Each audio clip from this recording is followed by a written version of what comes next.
Hello again, friends! And you are our friends, and welcome back to another edition of Jim Cornette's Drive Thru right here, wherever it is that you find your favorite podcast on whatever day we have released this episode. I am your host, the great Brian Last, and of course, we have your questions, so many of your questions here on this show today that will be answered by this man, the star of the Drive Thru, the man on the payroll, Mr. Jim Cornette. Well, you better be glad you jarred me awake with that abrasive opening. Hello, friends! Because I was starting to nod off. I was starting to drift over a bit into... Heroin? No, fatigue. Oh. And then you jarred me back awake for this. This is your show, and I'm glad of it. I may disavow any knowledge of this program after we finish it today. I was just mentioning this before we went on the airwaves to where that the general public can hear this now, that I have no, I get, for a lack of a better term, possibly to phrase it, happy talk. You know, generally when we start opening up one of these programs, we catch up with each other.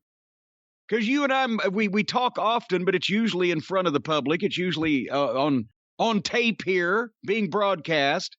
And we catch up with each other at the start of the shows. I have nothing to catch up about, because the only thing that I've done in my waking hours since the last time that I spoke to you in front of the public on the experience that we just recorded not even 48 hours ago, the only thing I've done since then is sign Cornette's Collectibles merchandise and package it up into packages, boxes, and boxes and bags for the waiting consumers that have had this financial investment with me for a number of weeks now. That is all I've done. I've slept a little bit, and otherwise I've packaged packages. And so I don't know what's going on in the outside, the world of the living. Don't know what's happening in the news. I've had Me TV reruns on in the background as my soundtrack just to keep me motivated to keep doing that. I said I did 100 packages on Thursday, Thanksgiving, before my dinner. I did another 100, I'll have you know, on Sunday. I can't remember how many I did on Friday. Saturday we recorded, but I've been asked, Brian, not to frequent the premises of the post office on the Monday morning after the holiday weekend with, you know, giant dollies full of shit, because they're shorthanded. They've got either 4 or 6 job shortages that they're trying to fill after the holidays. But so I'm going to be doing a giant dump toward the end of this. No, come on now. It's usually what we call the experience. It's going to be a mail dump. I usually, every time I take a dump, it's a mail dump. But I mean, it's going to be a big mail dump where the end of the week, Wednesday, Thursday, Friday, hundreds of packages are going to be flying out. And I'm going to meet my goal of all the domestics being in the mail by December 6th, and the internationals following the rest of that week. Of course, Australia and New Zealand were still on pause. But that's all I've done. So I really have nothing. What have you been up to? Since we last recorded? Yeah. I had a lot of work to do, wrestling related and outside of wrestling business interests. I spent time with the family, and then I prepared for this recording. How do you have time to spend with your family? Well, they live in the same house as me, so it's somewhat simple. I open the door and they just seem to flood into the office. Well, I still don't have time. I'm a busy man running the empire from this end. You should be busier than having just willy-nilly being able to associate with your family. I'll have you know that Harley Quinn's, I'm a stranger to her. She doesn't even hump my leg anymore. I guess whatever floats your boat, whatever memories you're wishing to have with Harley Quinn. I don't have time to go out on boats. Perverted memories that you have? I've just memories like the corners of my... You a Barbra Streisand fan? Memories. Like the protuberances in my bra. But anyway, I don't have time to go out on a boat. You're talking about whatever floating my boat. I don't have time to go out on boats of fishing or racing boats or whatever. I'm working. You don't have time to go on a boat. Technically, you don't have time to go on a plane, but you also don't want to go on a plane. Right. Do you have a problem being at sea? I'd rather be at sea than up a shit creek without a paddle. I thought you were going to go with you, like to go out on a boat and go fishing or float down the river or whatever. You've instantly put me out in the fucking Sargasso Sea. I'm on one of these floating Petri dishes that just grows organisms and amoebas that lead to massive outbreaks of disease out in the middle of the ocean, 1,000 miles from the fucking horizon of land. You've instantly stuck me out there. You don't want to break me in first with, hey, you want to go out in this fucking boat with old Joe there fishing on the lake where you can still see the land on all sides of you. I see you more of a fly fishing kind of guy. Well, if flies or worms or whatever the fish is biting on, it doesn't. But no, in all honesty, here's the thing. I'm not as bad about boats, obviously, as I am about airplanes because I can swim. I just can't fly. So you can swim. We're establishing something we didn't know, that you can swim.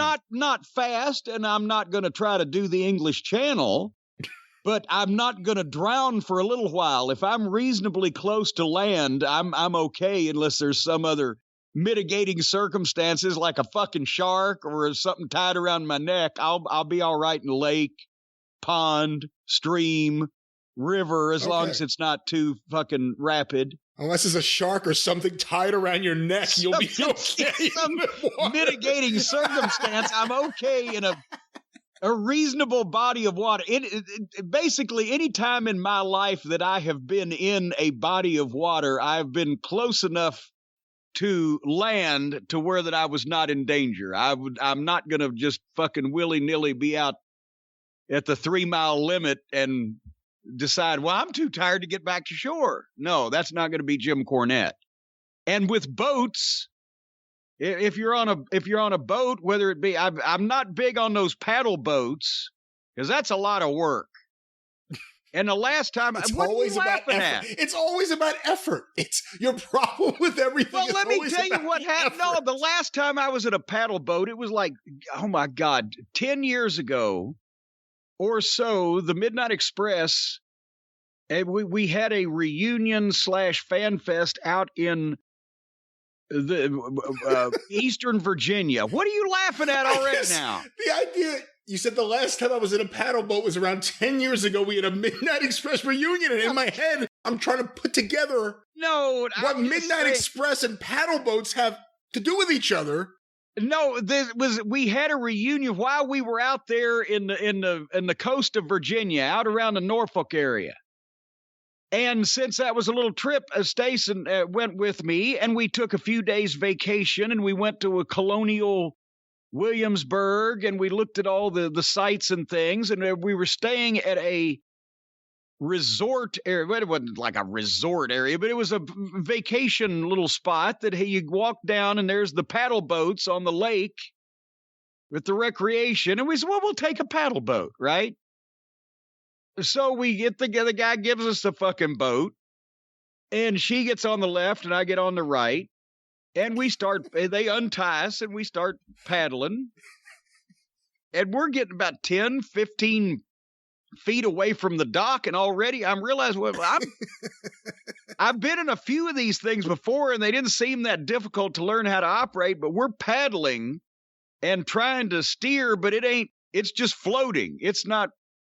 We're floating. We're not going in the direction that we're trying to go to, and then it starts spinning around in a circle. Kind of like that as it's floating, and we're getting farther from the dock, and I'm paddling harder, and this motherfucker is not going. It's like going backwards now. I'm paddling as hard as I can paddle it. Instead of going forward, we're going backwards. And God damn it, then I look down, and fuck yes, there's a leak. We're taking on water. And now I'm Stacey, my crate. No, she's trying to paddle too, and this thing it slipped the chain. I don't know the whatever action is supposed to take place from us paddling is not taking place, and we're drifting farther from the fucking dock where they got all the other paddle boats that I assume work just fine. And the guy's over there, and he's talking to some other guy, and I'm like, I'm paddling so hard trying to not get so far away from the dock.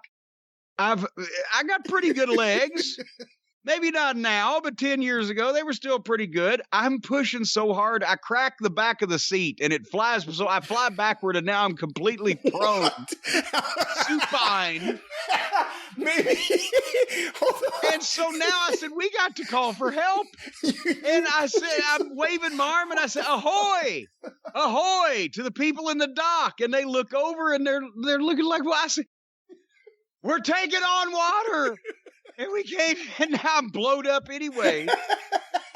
And this fucking guy has to get in the goddamn his little motorboat, right? With the boat with the outboard motor, regular boat like that, and come over and grab the bow of this thing or whatever the fuck, and tie it up and drag us in.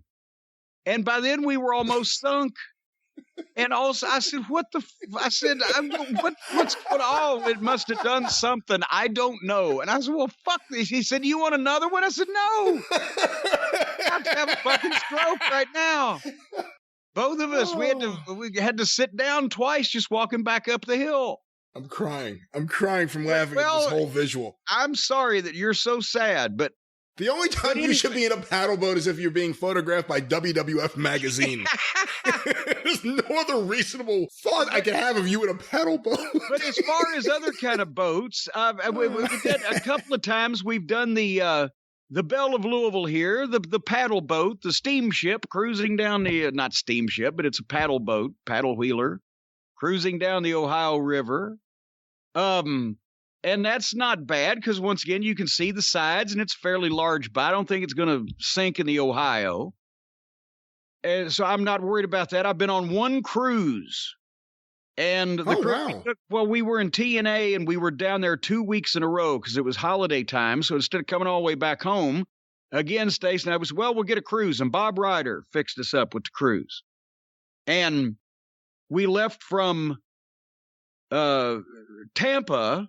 We just drove down to Tampa from Orlando and left from Tampa and went to Cozumel and then back and went and did the TNA stuff the next week. But the first 24 hours on that, because I'm thinking it's like a shopping mall floating down the fucking through, not down the river, but floating out in the ocean.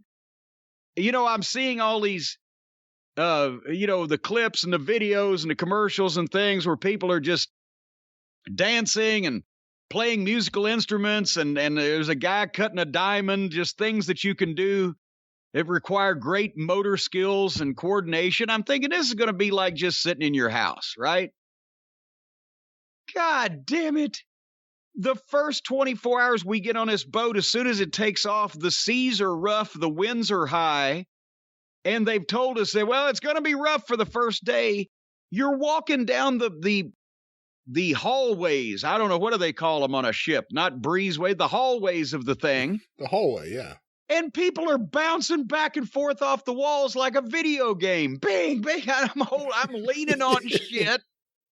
And the next morning we get up and it's still like that. And we got the biggest room they had with its own private balcony and a king-size bed and a blah, blah, blah. But the bathroom was still so small you couldn't whip a cat in it without getting fur in your mouth.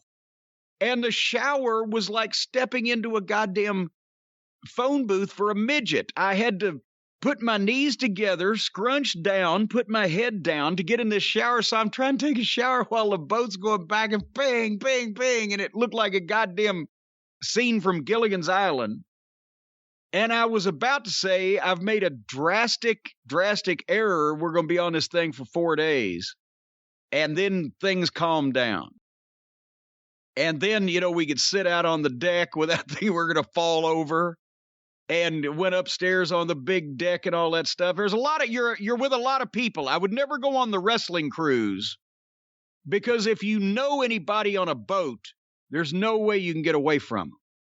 And there's very few excuses you can come up with unless you just want to hide in your room. So you never want to go on one of these cruise ships with people you actually know who the fuck they are that will come and talk to you, because you can't get away from them. But no one recognized you? No, goddamn, because I'm Mick Jagger. No, wait a minute, I tell a lie. I see.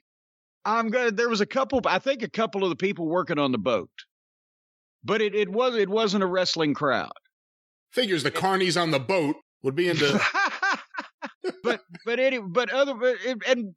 the only thing, I was a bit trepidatious as I'm sitting there going, if something did happen to this fucking boat, we're completely just teetotal fucked, because we're hundreds and hundreds of miles from any kind of land. And Diana Nyad couldn't swim this son of a bitch back home. Google that one, folks. So it was a bit. If there had been a storm, I would have added the cruise ships to my do not fly list. But now I just don't want to get on a cruise ship because of the spreading of the disease and the pestilence.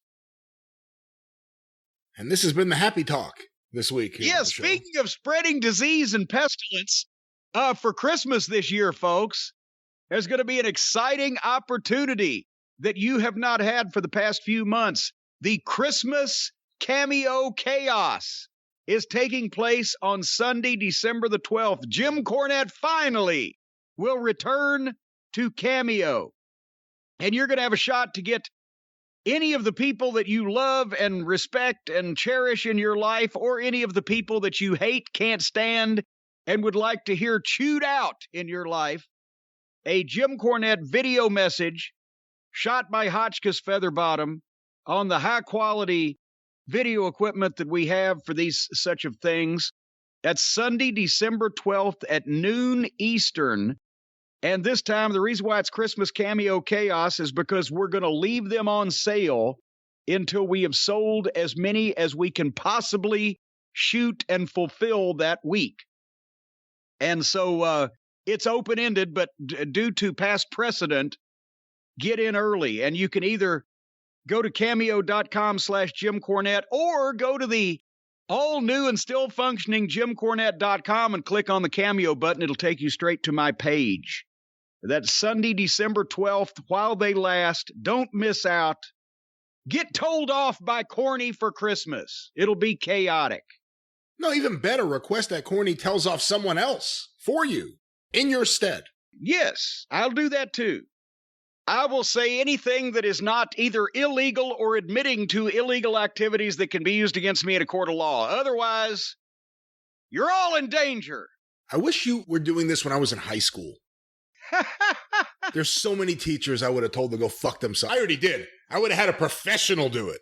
It would have been great. You would have called in reinforcements to let these people know exactly what you thought of them. Well, that can happen. No, they knew. They knew. Also, just real quick, before we get into the program and things go downhill from there, over the past couple of shows, we've been reminding everyone not to patronize the folks at Spectrum for your internet or cable TV or phone or anything else, because we've told the story in succeeding weeks. It's been a multi-part situation, how they screwed up my service. They lied to me. Now they're stealing my money. I'm paying for the best service they got. I ain't getting it because their people on the phone don't know how their shit works, and their customer service sucks, and blah, blah, blah. I've said all these things. However, now, Brian, I think it's time that we let the people have their say, because I don't know if everybody's aware of this or not, but as I mentioned, since Spectrum is charging me for service that they are not providing, and it's up to me to call them and hear endlessly how they can't help me because they can't figure out their shit, because that's how I got in this position. And instead of doing that, I'm going to get my money back the old-fashioned way through vindictiveness and just try to save everybody else the suffering of having these people in their lives and making these announcements. We put the clip on Spectrum from last week's show up on YouTube, the official Jim Cornette YouTube channel, that now has 262, I believe, thousand subscribers. Is that correct? Yeah, but we can do better. Well, we're doing better. We're adding every day. Yes. That's where it's at now, but don't blink, you'll miss it. It keeps going up. But we put the Spectrum clip on the YouTube channel, and in less than 2 days, it's at around 20,000 views and climbing. But a lot of people are making comments, and I thought we would just read a few of the listeners' comments about Spectrum. Oh, now these are actual Spectrum customers, not just people commenting on a Jim Cornette video. They're saying they're customers? Well, yes, they or in some cases, employees, either former employees or potentially now, current employees. Well, we've read a couple of those emails from current employees. But anyway, you're damn right, Jim. We are getting cheated on and lied to. I have Spectrum call almost every other day about problems and how high the bill has risen. Another one, Corny's right. Price goes up every month. Another one, Cornette, I have Spectrum and they're ass. They charge me $300 a month for slow internet that's supposed to be their best internet. I've sympathized there.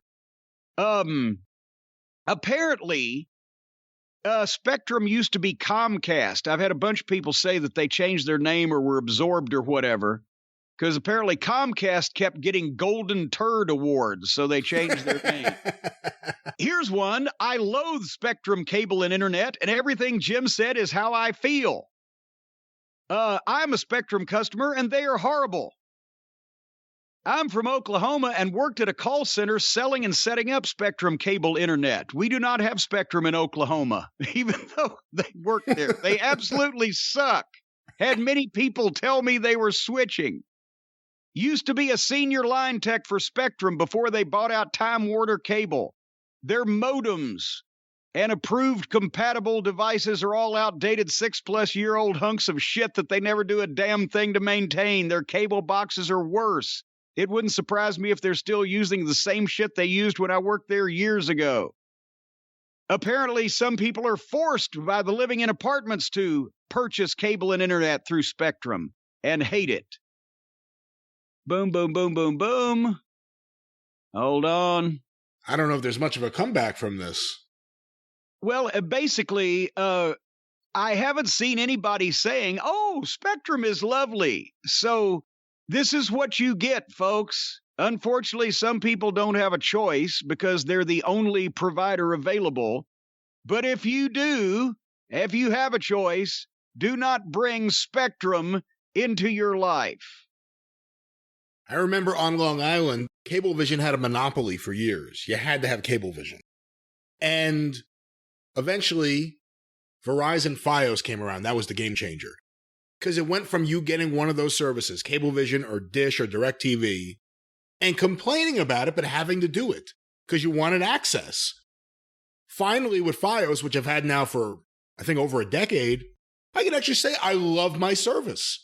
I love my internet. I love my cable service. Everything's great. And I never thought that was a possibility when I had Cablevision, which is the equivalent of Spectrum. But you love your internet. You love your cable. I love Verizon Fios. Why don't you marry it? Why don't you take it out? Why don't you take it out for a picnic? Why don't you buy it some flowers? The day is young. Well, the day is young. I'll tell you one thing. The show is old.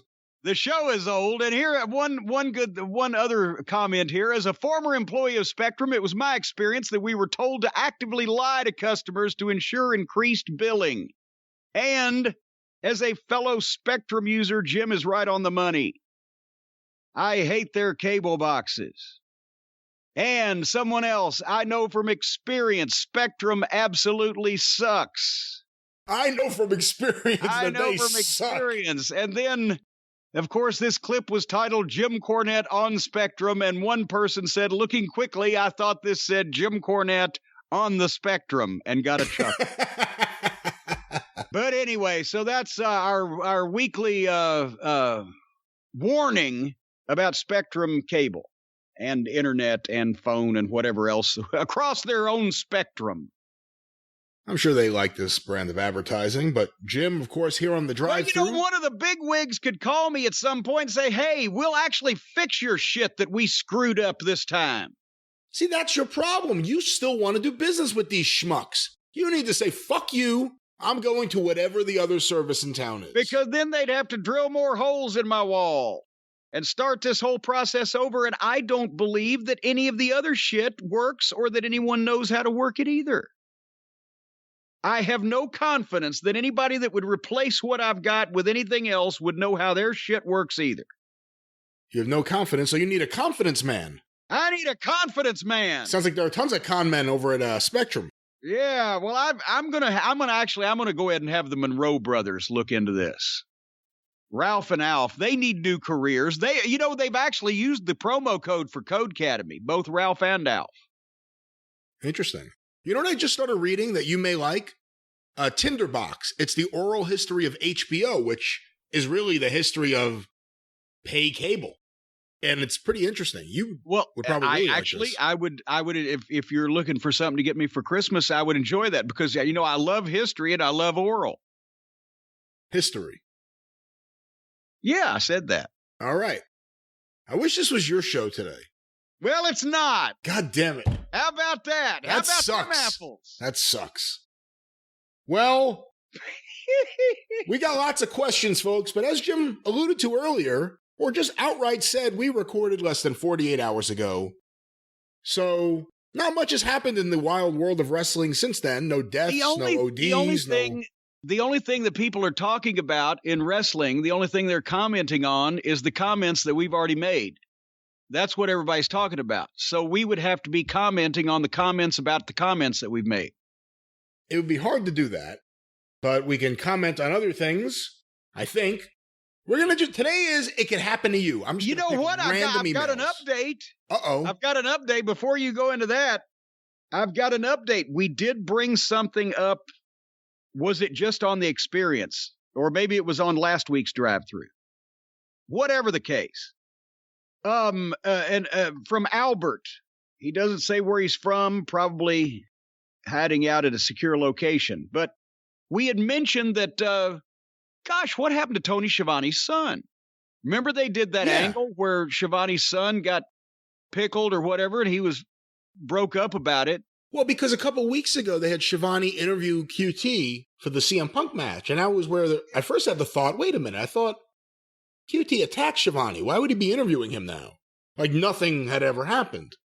And then I thought about the fact that the son was in the mix and... Yeah, that's why we talked about it. And we thought it was all been forgiven. And what about Tony's son's promising wrestling career? Because he was going to be training at that point, right? Or was training at that point. So the whole thing, they said something on commentary that he was training, I think. Yes, he was. Well, he was training at the Nightmare Factory, was he not? Or something. Whatever. The point is, poor Tony's son got shit knocked out of him in working fashion by QT Marshall as part of this angle that was several months ago, and now we wondered what happened. Well, Albert from wherever sent us an update. Hey, Jim and Brian, you asked about Tony Schiavone's son who did the bit with QT Marshall. A few weeks ago, I went to a Comic-Con where Schiavone was appearing, and he did a Q&A. One of the stories he told was about his 35-year-old son wanting to wrestle, because we had mentioned Tony's son looked more mature than one would think a wrestling training school student would look, and also didn't have necessarily a striking physique or over-the-top physical attributes. Well, anyway, Tony apparently told his story. His son called him one day and said, "Dad, I think I want to wrestle." And Tony said, "I told him, no, you don't." And he says to me, "Have you seen that Chuck Taylor guy? He looks like shit. If he can do it, so can I." And this is Schiavone telling this story. This is Schiavone telling his story. The lead member of the Puddin' Gang, Chucklefuck Taylor, is I've been saying this for 2 years, that you get a guy like that in there with more muffin top than they have in the biggest bakery in town, and it just makes it look like any schmo can do this, and people didn't believe me. And even Tony Schiavone's son, Schiavone's been around the wrestling business 40 years. His son sees Chuck Taylor and said, well, hell. Anyway, Albert continues. He went on to say his son started training some at the Nightmare Factory, and they did the bit on TV where his son takes the diamond cutter from QT. After that bit on TV, the younger Schiavone stopped training and didn't ask about getting into wrestling anymore. Tony said he later thanked QT and Big Show for putting a stop to his son's wrestling aspirations. At 35. I think those would have been more like wrestling exasperations instead of wrestling aspirations. But now, so that's closed the book on a big mystery. That's right. What the heck happened to the younger Schiavone? Schiavone, imagine, would he have worked as Tony Schiavone Jr.? No. Well, now think about it. It's a ready-made name. Here's a question for you, Brian Lass. Since I'm taking this goddamn program over anyway, I'll just start here. Yeah. Who? Yeah? Who? You're going to yell at me? Yeah, who? Smith's Furniture. That's who. There was a furniture store in Louisville for years and years and years. Their logo, their mascot was an owl. And they would show on the end of their commercial, the owl would go, who? Smith's Furniture. That's who. Who in wrestling and how many have been a success being junior? There have been some. But there have also been some that the name Junior was the kiss of death. Blackjack Mulligan Jr. Well, I wouldn't say that wasn't the kiss of death. He recovered from that. Well, okay. It was a lousy gimmick. Do you remember? Bruno Sammartino Jr. was the kiss of death. Yes. Do you remember what Eddie Gilbert's first wrestling name was? Tommy Gilbert Jr. Tommy Gilbert Jr., because his name legitimately was Thomas Edward Gilbert. But, it especially in the home territory. Bob Orton Jr. was a success. Bob Orton Jr. was a success. Can I ask you an Eddie Gilbert question? Okay, so it's because you have no answers for mine that I put you on. I can keep going. Dory Funk Jr. There's one that worked. There you go. That worked. My Eddie Gilbert question was, famously, the Eddie Gilbert fan club, TNT Power, run by Terry Justice. Yes. Before Eddie was in the business, he had a fan club because Terry Justice loved him. Yeah. And they would say Lou Thez was a member and this person was a member. Was everyone at WFIA willing and able to join? Or were they like, you better join the Eddie Gilbert fan club right now, Lou Thez? Like, what happened? Well, no, there's a third possibility, and that's the one that was real, and you didn't cross it. Terry Justice gave Lou Thez and this guy and that guy honorary memberships in the fan club. I did not think of that. Now, that's not to say that Lou Thez was like, well, let me take this membership and wipe my ass with it. Where's my bulletin? Hello, Terry.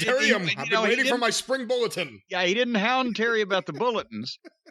But Tommy Gilbert looked up to Lou Thez. Well, Eddie did too, but Tommy Gilbert respected Thez. And Tommy had a chance to work with Thez a number of times when Thez worked in 73, 74, 75 for Jarrett in the Memphis territory. And, so when Eddie was starting to train with Tommy and before he even broke in, he obviously respects Lou Thez. So they would speak well of Thez and guys like that, some of the people, and Terry Justice then turned around and I'm trying to remember. Probably 78.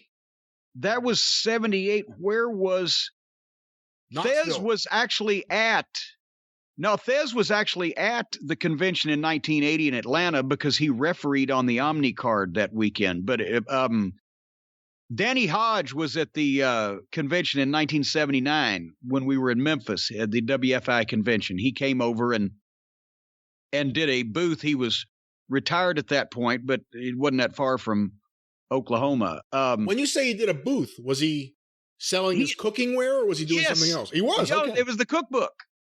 I have a picture of Danny Hodge posed next to his booth at the WFIA convention where he was selling his brand new cookbook. And, so Terry Justice, and that's why it was TNT Power, Tommy and Tommy Gilbert Sr., Tommy Gilbert Jr., but quietly that morphed real quickly into Eddie Gilbert, and that was better. Now, Terry Justice probably put out more newsletters in a shorter period of time than anyone in history, right? I would have to think so.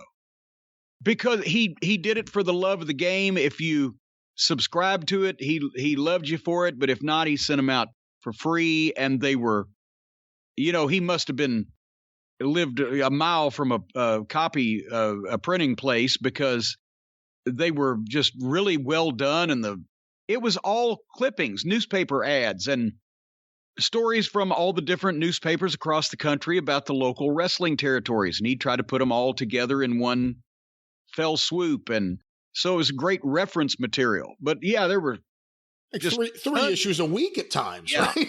Oh, yeah.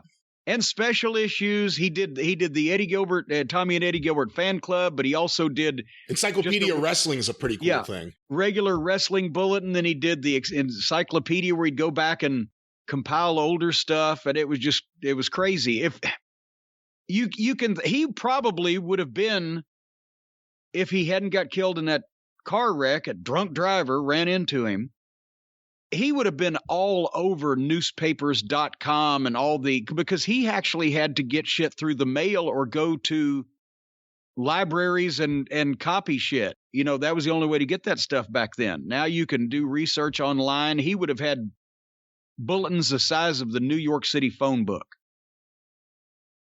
Well, back to famous wrestling juniors. Do they make phone books anymore? No, I'm kidding. There was a Tojo Yamamoto Jr., of course, absolutely no relation, but some outlaw guy in Tennessee. That was, I think, the worst case of usage of junior I can ever think of. Vince McMahon Jr., now, of course, he's a case like Rey Mysterio Jr., where they were a junior, and then all of a sudden they weren't a junior.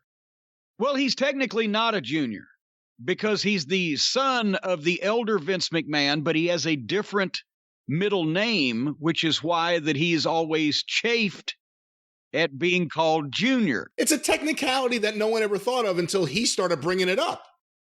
Well, and also it's even calling him Junior is better than what they used to when his father was still alive, and all the people who knew his dad, even after his father passed away, they called him Vinny.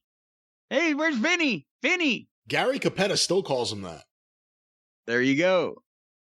And especially now the people who at one time did because that was what they called him, now they enjoy calling him that because they know he doesn't like it.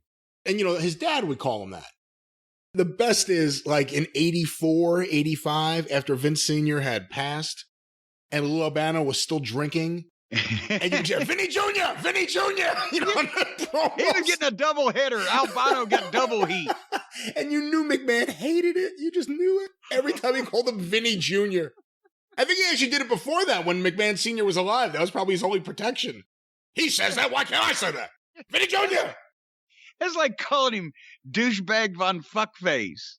You getting it both as okay, I don't remember who this was for, and hopefully they're not listening. But I did one of those private signings one time at one of the Legends of the Ring convention. And it was like 3,000 8x10s. And I did this over a couple of nights in the hotel room while I was shooting video, and then we did the convention or whatever. But I barely finished these things. And I was so tired and so slappy going in the downhill stretch of the thing. When I turned them back into the guy, there's out of those 3,000 8x10s, 2,999 of them are signed Jim Cornette. But one 8x10 in the middle of the stack somewhere is signed douchebag von fuckface. And I tickled myself to no end, thinking who's going to be the one to get the autographed douchebag von fuckface photo. It could be valuable now. Now maybe I've made it a collector's item. Famous wrestling juniors. Yes. Angelo Mosca Jr. There you go. That proves my point again. More often than not, it was an anchor around the poor man's neck. So the biggest star, I guess, would be Bruno, where there was a junior. And that was just right when David had first broke in, right? And didn't last very long at all. It was when he first broke in, but it was whenever he went to a territory in those first few years.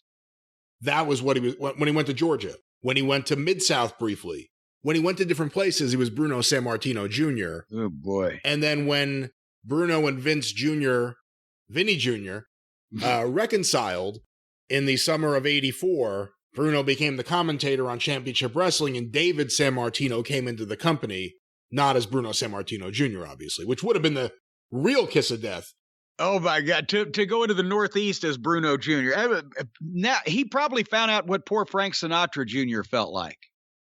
I think Sinatra Jr. had a better probably career. Did better. Yeah, he had a better career and was more respected. And then no disrespect to David San Martino, but in wrestling, he's not really thought of highly. David wasn't even worth kidnapping.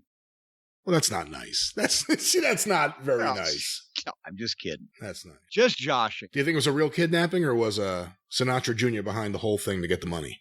Well, you never know about these things, but Frank could have pissed off the wrong guy, and the made man. You never know. I love the story of Sinatra and Joe DiMaggio trying to catch Marilyn Monroe with another man, and they break down the door to the wrong house. Imagine you're in that house and here's Joe DiMaggio and Frank Sinatra who break into your front door. And I think that was the end of Frank Sinatra's friendship with Joe DiMaggio, actually. And he turned around and said, "Where have you gone, Joe DiMaggio?" He thought that song was an insult to him when it first came out. He didn't understand why they were saying it. Why are they saying, "Where did I go? I'm right here. And I'm right where I always have been." With Mr. Coffee. I thought he was upset over the adultery, the theme. I wish Joe DiMaggio was a very straight-laced fellow. Well, that's at least what he wanted people to think. He didn't want people to think of the Yankee Clipper fucking multiple hookers at once or anything. That doesn't do anything for his brand. Now, wait a minute. How do you know? How he didn't fuck multiple hookers at once? No. He only fucked one at a time. The other ones were standing around watching. We presume. That's like that guy I told you, his excuse, he said he wasn't drinking and driving. He drank, and then he drove. All right. Wrestling juniors. Famous wrestling juniors. I didn't mean for it to be a big whole long thing. Here's something. How did we get started there? How did we get started Who there? was the junior? Schiavone Jr. Tony Schiavone Jr. I smell money. I smell something else. But let's move on with the show. Jim. So apparently the premise of this program is that a bunch of the listeners send in questions, and I believe you started to mention a while ago before I prolonged the agony that today you're gonna try to address the issues that people have with not getting their questions asked or read. They complain that Charlie from Starkville monopolizes the conversation. They say I've sent in this or that or the other thing several times. It hadn't get so today we're just going to blindly just start picking questions sent in without thought to who sent it or any kind of in they might have with management. It's open to everybody. Is this what you're trying to tell people? That is exactly right. It could happen to you. We will put no thought into which of your thoughtless emails we read here on the air on the drive-thru today. You never know what questions will be asked, and you never know what answer you will get from, of course, the post office ninja himself, Mr. Jim Cornette. But you have said that this is basically, we put no thought into this whatsoever. That's the caveat at the start. I clicked mute. That is, in fact, the caveat here at the start. We've been doing this 6 years. You don't know how to work this shit yet. It's one of those days. Well, here's our first question sent to CornyDriveThru at gmail.com from Ron in Cleveland. Everyone is talking about the alleged sale that may or may not be happening by WWE. Call me crazy, but we have heard Disney buying WWE. I find it somewhat strange that the Khans are billionaires and own pro sports teams, but are not in talks to buy WWE. Disney has allegedly leaked. Oh, that's the entire sentence. Disney's leaking? I guess he means maybe the rumor. He better get that stopped up. It might be contagious. There logically would be a few big corporations interested in that property. I would imagine the billionaire family who happens to be the next biggest promotion would be as well. But that's just me. What say you, Jim? This is sent from my iPhone. Oh my God. Okay, and let's come back to reality for just a second or so. Just because that Shad Khan gave Tony some of his inheritance before it was too late for Shad, so he can still see what Tony did with it. They've invested nowhere near. What is the price of the WWE if it were to be sold? If they're going to sell it, they're not going to take less than $4 billion, right? Somewhere in that neighborhood, that air, right? And a gold egg, right, Vince? Oh, yeah, Nick Khan. Yeah. And how would the Khan family, have they yet sunk $100 million into wrestling that they haven't gotten back with the TV rights deal, fee, whatever? That's worlds apart. Didn't somebody say that his net value in the Forbes thing was listed as like $8 billion? Are you going to expect them to take half of their worldly possessions and turn around and buy the WWE? Nobody is going to buy the WWE, a major corporation. Well, Brian, you're the business mind here on the program, but no person or family is going to buy the WWE. It's going to be a major corporation like a Disney or a Universal or Amazon or Google or one of these multi $100 billion corporations. That's where it's going to go. And would the Khans be crazy? Yes. Call me crazy. Okay. Yes, they would be. To even attempt that. They're doing pretty well, all things considered, with what they've started now, but they do not want to jump into that fucking morass. What do you think, Brian? I don't think it would be a good move for the Khans. I don't think it would make sense. And I think Tony Khan's doing just fine and having a really good time with his own thing. It would be a bunch of headaches. I don't think it makes any sense for Disney. I think it makes sense for Comcast, NBC. I think it makes a lot of sense for Liberty Media. That may be something that's not a attractive name out there, but that's one of the ones I would look at because they're trying to make some aggressive moves right now. I think it's going to be someone who is a content distributor who's trying to really establish a streaming presence, which is, every fucking content distributor right now and content creator. But I don't think it makes any sense for Disney because I don't think it's anything that would help in any way at their theme parks. I think a company that has such a firm grip on their intellectual property to the point where you can't put Mickey Mouse on a tombstone. Seriously, you can't do anything Disney related in a school play and use their music. If they find out, they'll come after you. Like, they're fucking hardcore with their intellectual property. How are you going to deal with that? What do you really own with Hulkamania? What do you really own with The Undertaker? It's the gimmick. You're going to have random generic Undertakers walking around the theme park, and then how are you going to keep that personality alive in the future? It's a lot easier with a Disney princess than with a dead wrestler. So I don't think it makes any sense for fucking Disney. And I think knowing some of the people who are on that board of directors, I don't know if they would think it made a lot of sense either. But, a lot of stupid people do stupid things, and it only takes one stupid owner. It's a baseball philosophy. It takes one stupid owner. It takes one stupid millionaire or billionaire, and it changes the ballgame. And I just don't think Disney makes any sense. I think Liberty Media makes a lot of sense. I think NBC has already shown their business interest with WWE would probably be the easiest transition, but a sale's going to happen. It's just a matter of who. And I know that a lot of people said, well, the theme park thing, the wrestling theme park, what are you going to ride a fucking suplex roller coaster or what? Unless they can figure out a way where the wrestling fans can go to the theme park and actually put on a robot or mechanical suit that makes you a good wrestler, and you get some schlub gets in this mechanical suit and the suit knows how to wrestle, and you can actually be in the suit and have a match without getting hurt. That might be a theme park attraction for wrestling fans. I don't see wrestling fans wanting to fucking bring the kids to go tug on, like you said, the fake Undertaker's pant leg because Ric Flair's dick. Go tug on that. What are you going to do in a wrestling fucking theme park?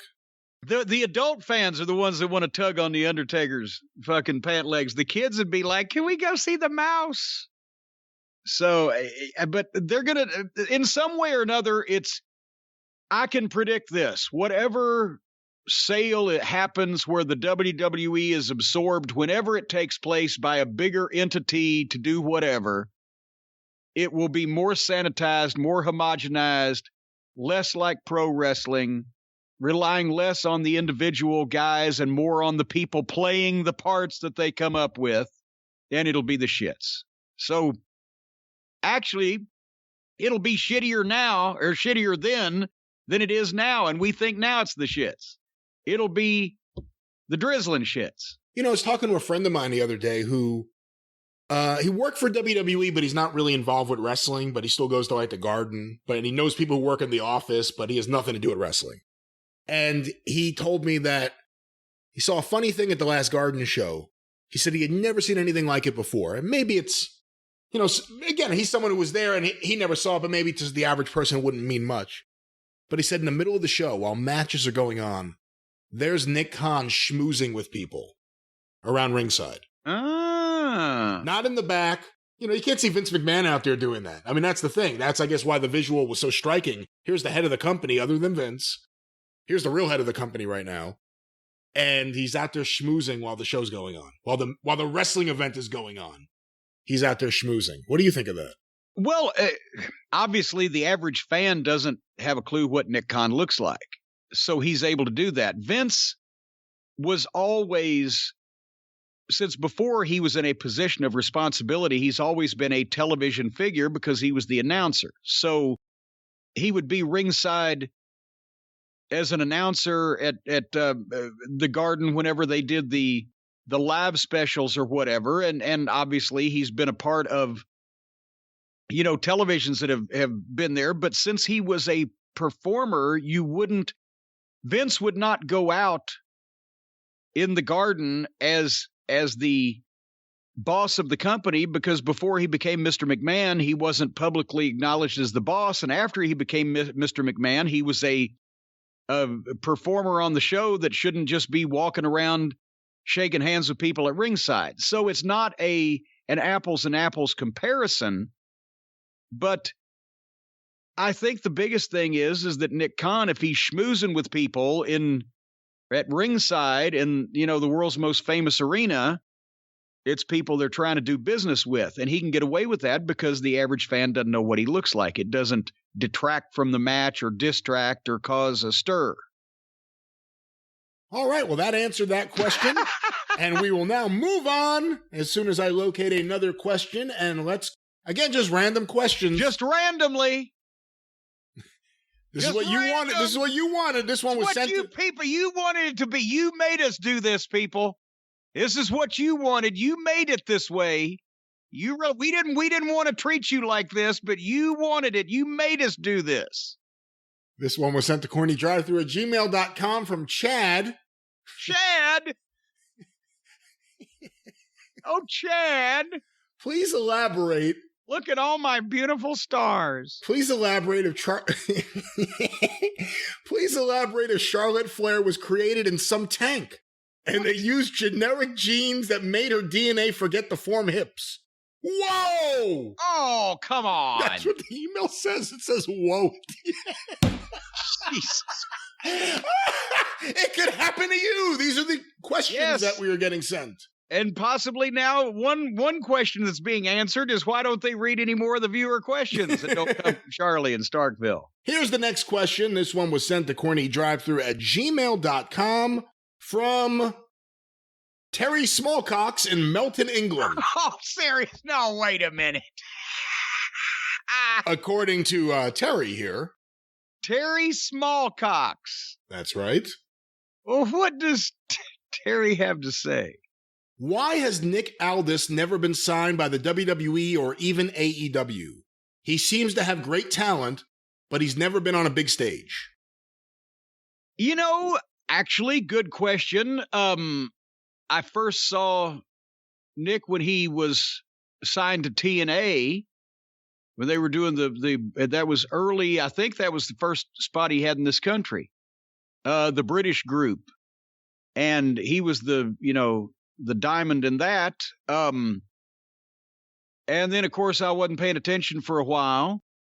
And then what's it been, 3 or 4 years, I guess, he's been signed as the NWA's top guy. So I can only assume that somebody was asleep in the middle when his contract came up and didn't give him the opportunity in the WWE.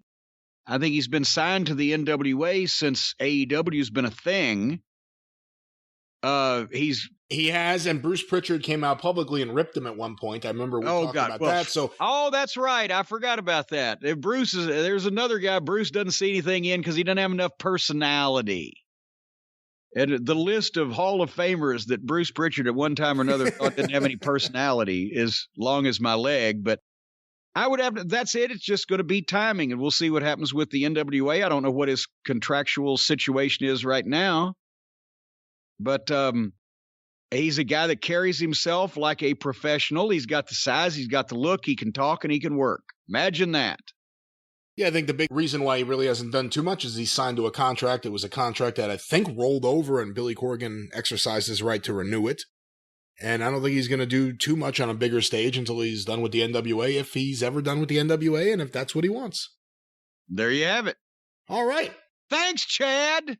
Let's get another question here. I think Chad was the previous person. Do we have sponsors on this program? That's a great question. Well, one thing I know Chad was worried about from my correspondence with Chad was the idea of losing his hair. Chad needs to keep his hair, because without his hair, what does Chad have? What has Chad got without his hair? You and Chad, you're in close contact now. You're going back and forth with each other, right? Spilling some secrets, talking about your innermost thoughts. You and Chad are just like that. You're that, and he's that. And boy, if you could see what I was doing, it would be hilarious. But Chad is getting bald, but he shouldn't feel like the Lone Ranger, because, folks, 2 out of 3 men will experience some form of hair loss by the time that they're 35 years old, and more than 50 million men in the United States alone, not counting the rest of the world outside the environs of the continental contiguous United States plus Alaska and Hawaii. More than 50 million of us folks around here suffer from male pattern baldness. And then, as we've mentioned, there's Hotchkiss with that male pubic baldness situation. Well, folks, right now, Keeps offers a simple, stress-free way to keep your hair with convenient virtual doctor consultations, medications delivered straight to your door every 3 months. You don't have to leave your home. I'll tell you what, folks, this Keeps, it works incredible, not only on your head, but we had one of the listeners write in, not the readers. We don't write this, we speak it. The listeners wrote in, that's what he did. He wrote to us after listening and said that he had one of those Mexican hairless dogs, and he put the Keeps on that, and now he's got a goddamn full-fledged Pomeranian. It just popped right out. Do not apply Keeps to any animals. That's not approved. It's not a thing that's approved, but there has been some, obviously, experimentation on Mexican hairlesses. What?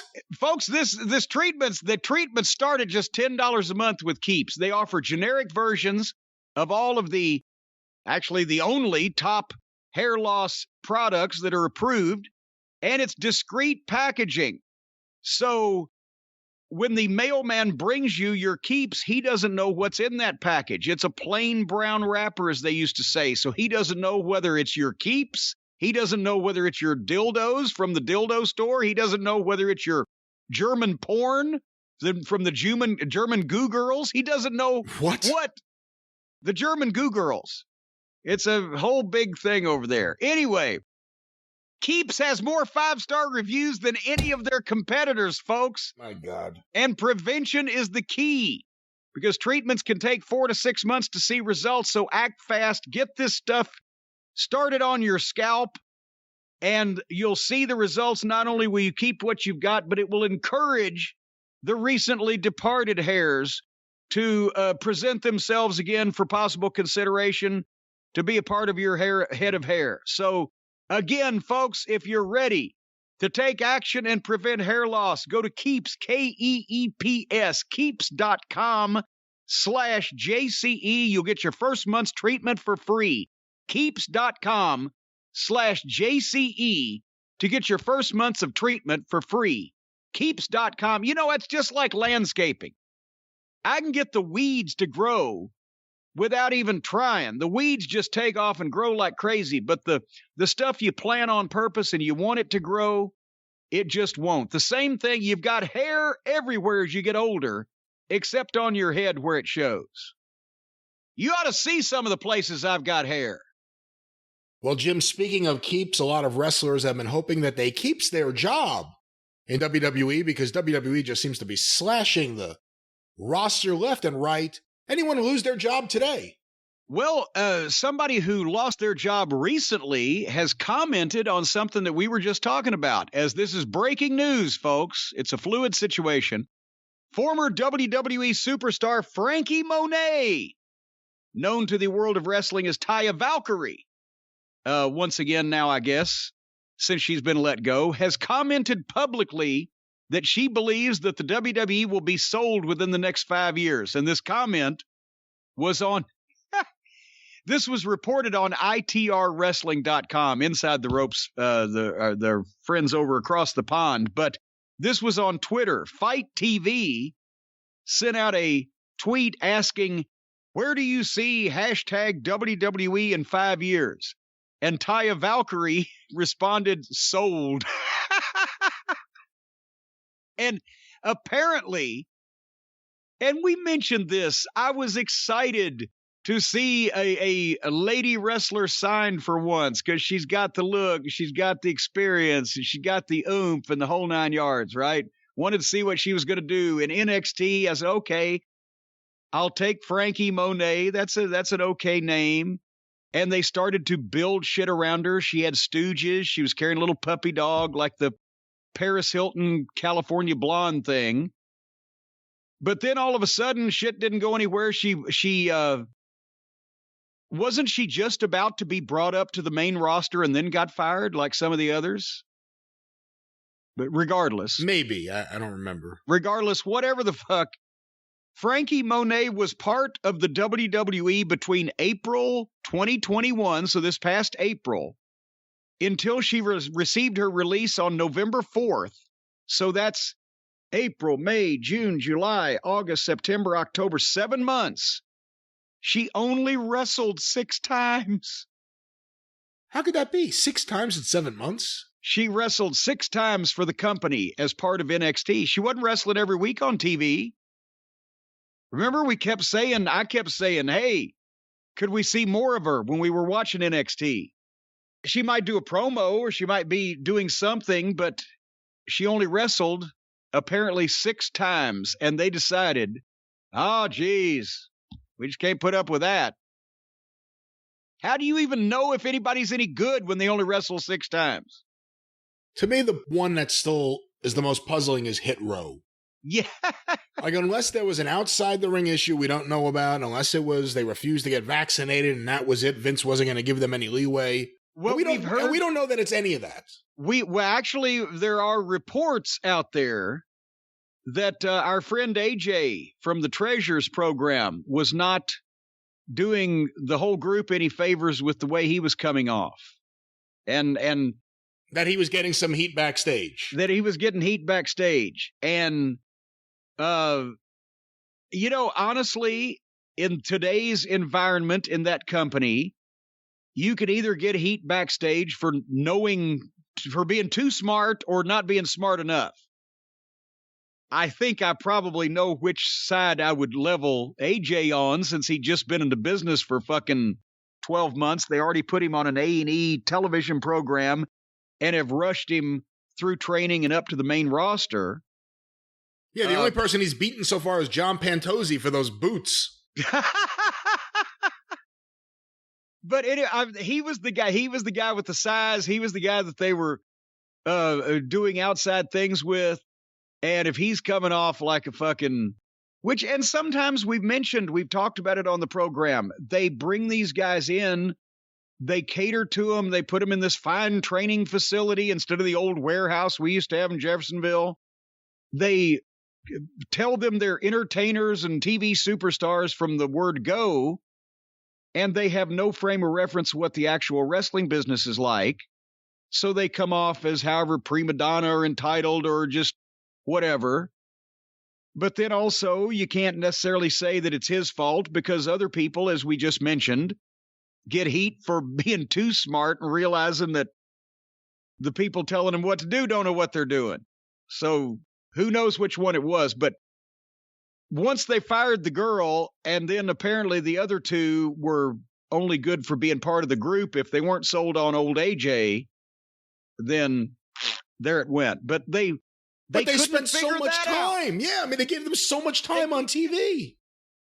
Well, he's getting heat and he's getting heat. So if we give him a bigger spot and a bigger push, he'll straighten up. That doesn't seem like that would be something that would go through my mind. So, yeah, the whole point is they go through all these processes and spend so much time on these people and then bring them up and give them a spot and then fire them. Or they bring somebody in, you barely see them, they hardly get a chance, and then they fire them. Hummina. Hummina. And did you hear John Morrison? No.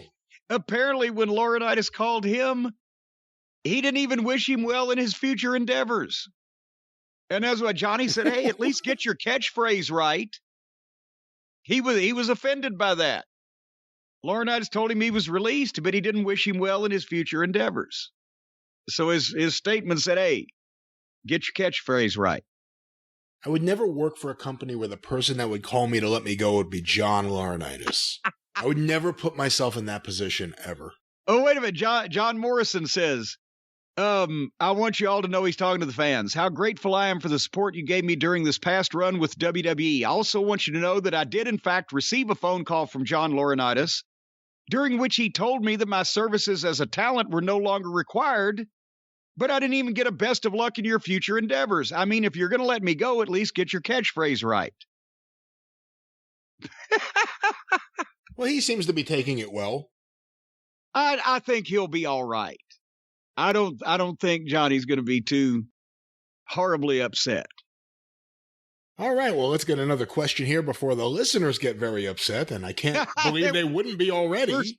Too late on that one. That horse has left the barn, cowboy. This one was sent to CornyDriveThru@gmail.com from Tim in Mankato, Minnesota. Mankato! If that is indeed his real hometown. Jim, I listen to your show quite often and would like your opinion of this article. And he sent a link here from The Sportster. Every wrestler that beat Ric Flair for a world championship ranked from worst to best. Okay. Are you interested in figuring out? I'm salivating. Well, according to this, the very worst wrestler to beat Ric Flair, I already hate this. The very worst wrestler to beat Ric Flair for the title is Kerry Von Erich. What? What the, oh my God, Jesus Christ. The tragedy of the Von Erich wrestling family is incredibly unfortunate and has defined their legacy in a negative way. Following David's passing, there was a glimmer of hope for the family. Kerry was able to surprisingly defeat Ric Flair in 1984 to become NWA World Champion in their home state of Texas. The moment itself was incredible, but unfortunately, Kerry's reign lasted only 2 weeks and is a footnote in the history books. That's what the Sportster says. Number 12 on the list, Jim, Ron Garvin. Well, wait a minute, back up. But Kerry Von Erich, I haven't heard the entire list, and I can't name off the top of my head everybody that ever beat Flair for a world championship, but that's sort of like a when did you quit beating your wife statement. If you're the worst wrestler, but you're still as good as Kerry Von Erich was at the time, can you really be categorized as the worst wrestler to do something? That's just misleading. And I also think you have to look at it from when they won the title as opposed to everything else in their career. For instance, Ron Garvin was number 12. Ron Garvin is NWA champion in 1987? I don't know. Of course, famously, he wasn't exactly used very well as NWA champion for the weeks that he was champion. But Ron Garvin, I don't know, a few years earlier than that? What do you think? He's number 12 on the list of the worst people, from worst to first, The people that Ric Flair defeated for the world title. Well, again, I gotta wait to hear the rest of these names, but Ronnie Garvin, as we've said many times, was a fantastic fucking in-ring talent, a heck of a worker, tough son of a bitch. Was 1987 Ronnie Garvin as good in the ring as 1977 Ronnie Garvin, or maybe 1980 Ronnie Garvin? Maybe not, but still nothing to be embarrassed about. But it was an odd switch there, which has ended up reflecting badly on Garvin all these years later because people didn't want to see him beat Flair for the title. And the whole switch was obviously just for Flair to be able to win it back at Starrcade. So that's what people remember Ronnie Garvin for, when if that hadn't happened, they probably would have fonder memories of Ronnie's great body of work through all the multiple years preceding that. So I think he may be the only guy that ever won the NWA world title, and it made him look worse. See, here's an example of where I think this list may be off. I'll take 1984 Kerry Von Erich and 1987 Ron Garvin over number 11, who beat them on the list, Jeff Jarrett. Whoo! In WCW in 2000. Yeah, and I'm a fan of Jeff Jarrett's work, but I don't know if you can make it. Well, Jeff was a better psychological worker than Kerry Von Erich, obviously, but he didn't have the physique, and he was never to the level of over because of the Von Erich mania. Jeff was a better high spot worker than Ronnie Garvin, but he wasn't going to stretch anybody compared to Ronnie, but I don't know if that particularly applies in the professional ranks, but a questionable placement there already, yes. The problem with Jeff Jarrett is a tremendously talented guy in the ring who, after the run as Double J, where him and the Road Dogg were going to have the feud, and instead they both were gone. Yeah.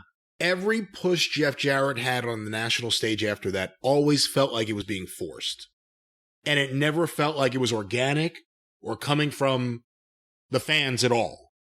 And Jeff Jarrett's push was one of the things that didn't help me want to watch WCW around this period of time. Well, Again, it was overall bad, but everything was stuck on and Shitstain was involved, but everything was stuck on the guitar and Nashville and updated Honky Tonk Man instead of going in a different direction after the light up fucking Conway Twitty suit in the WWF. Number 10, The Giant. Okay. Did you even know? Already? Did you even remember that he defeated Ric Flair for the world title? I wouldn't have remembered it, no, unless you had just blurted it out like you did. But already then, I mean, I like Big Show. Is anybody going to make the case that a bigger star, no pun intended, possibly, but is anybody going to make the case that the Big Show was ever at any point in his career a better wrestler than Ronnie Garvin, Jeff Jarrett, or Kerry Von Erich? I don't see how that would be possible to try to make that case. Bigger star, possibly. Better wrestler, no. Used better as a giant there than for Vince. That's one of those weird ones where WCW got it right. WCW knew how to use the giant. Everyone always said, oh, when Vince gets his hands on a giant. And then he went there, and right away he was Paul White, and then he got the name The Big Show, and I know people now accept it, but it's a stupid name, and it really sounded dumb at the beginning. Yeah. And then that music, and then he got the tattoo, and then his hair fell out. I mean, it wasn't an easy road. It wasn't an easy road. It wasn't an easy road, but I thought he was great in WCW. Well, apparently they did too, because he's ahead of Kerry Von Erich, Ronnie Garvin, and fucking Jeff Jarrett. And ahead of him at number 9, and ahead of him at number 9 is Diamond Dallas Page. Oh boy, okay.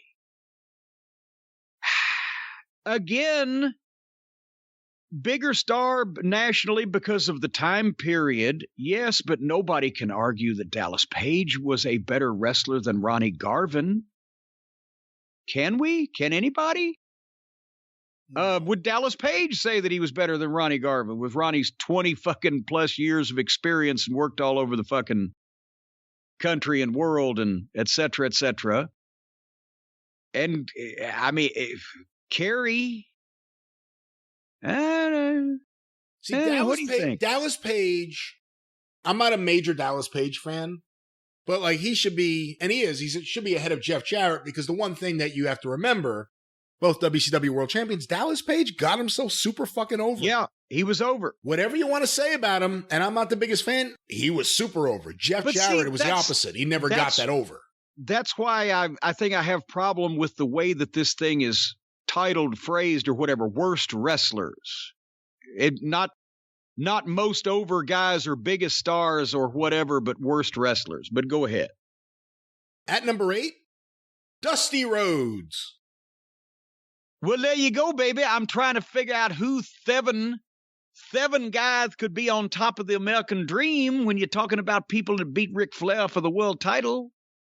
Because Dusty was over longer than Kerry, over bigger longer than Kerry, over bigger longer than Garvin, over bigger longer than Jeff, over bigger longer than Page, over bigger longer than the Giant. If you're comparing everyone in terms of where they are in the world of Ric Flair, one of Ric Flair's biggest career rivals ever.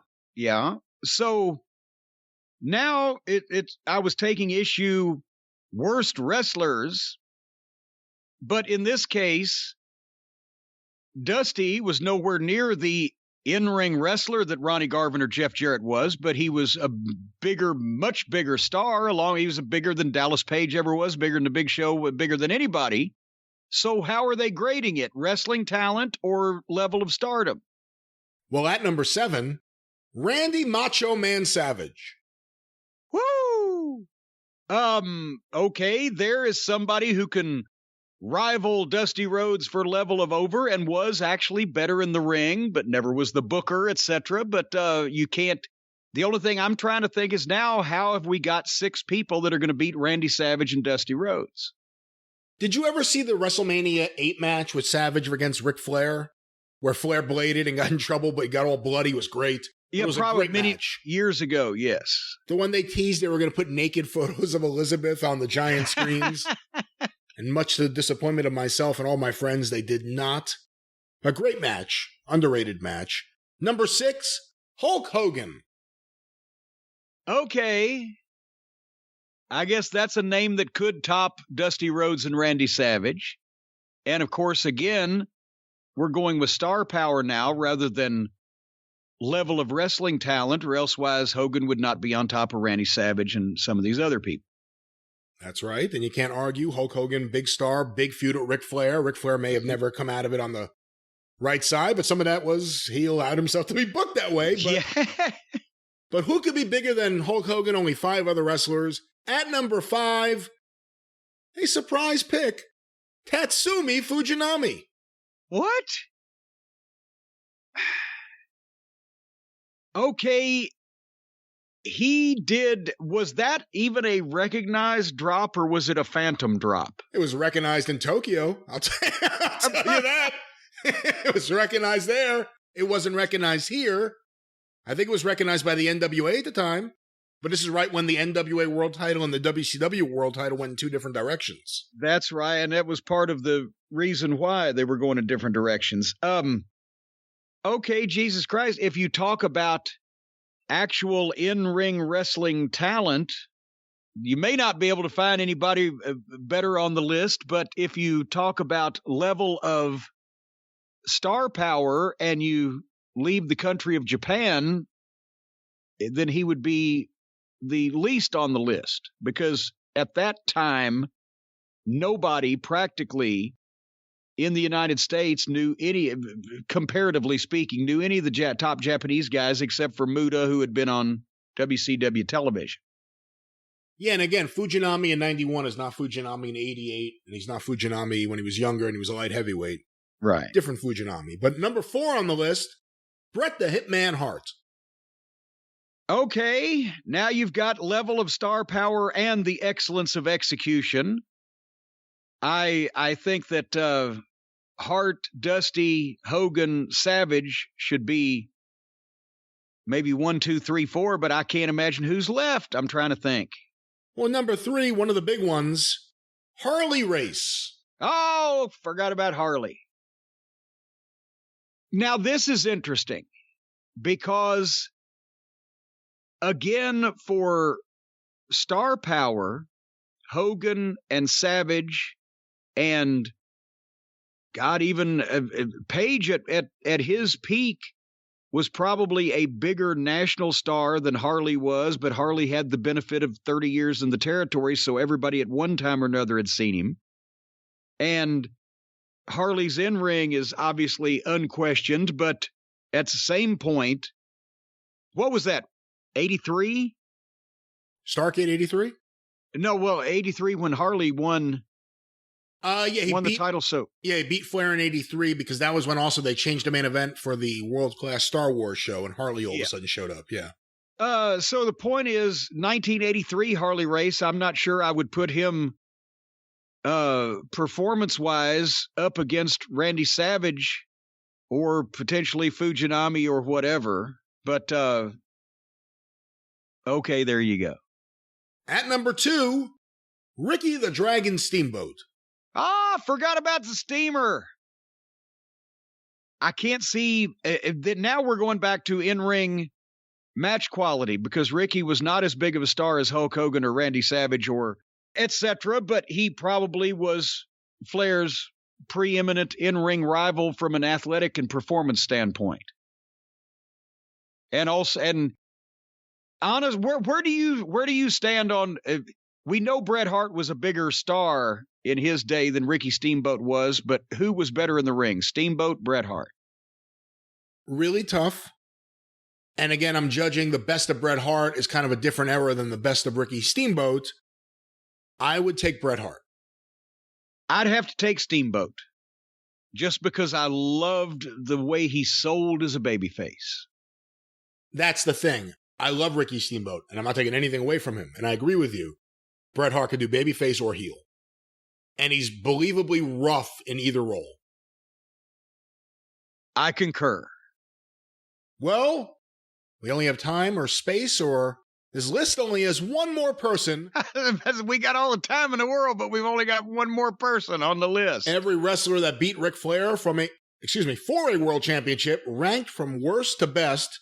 At number 1, Sting. Oh, come on.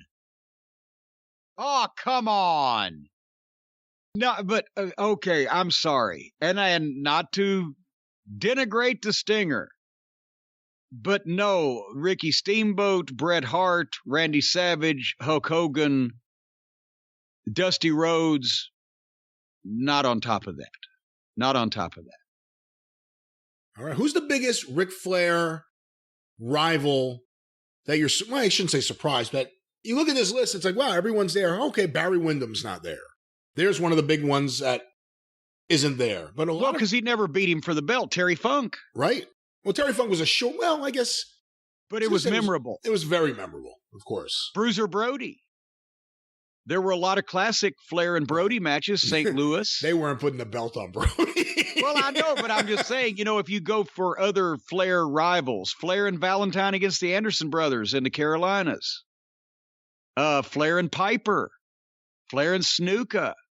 Well, Flair has all these legendary opponents. Perhaps he can get pictures of all of them and have them sent to his skylight frame, and he can go and reminisce about the good times.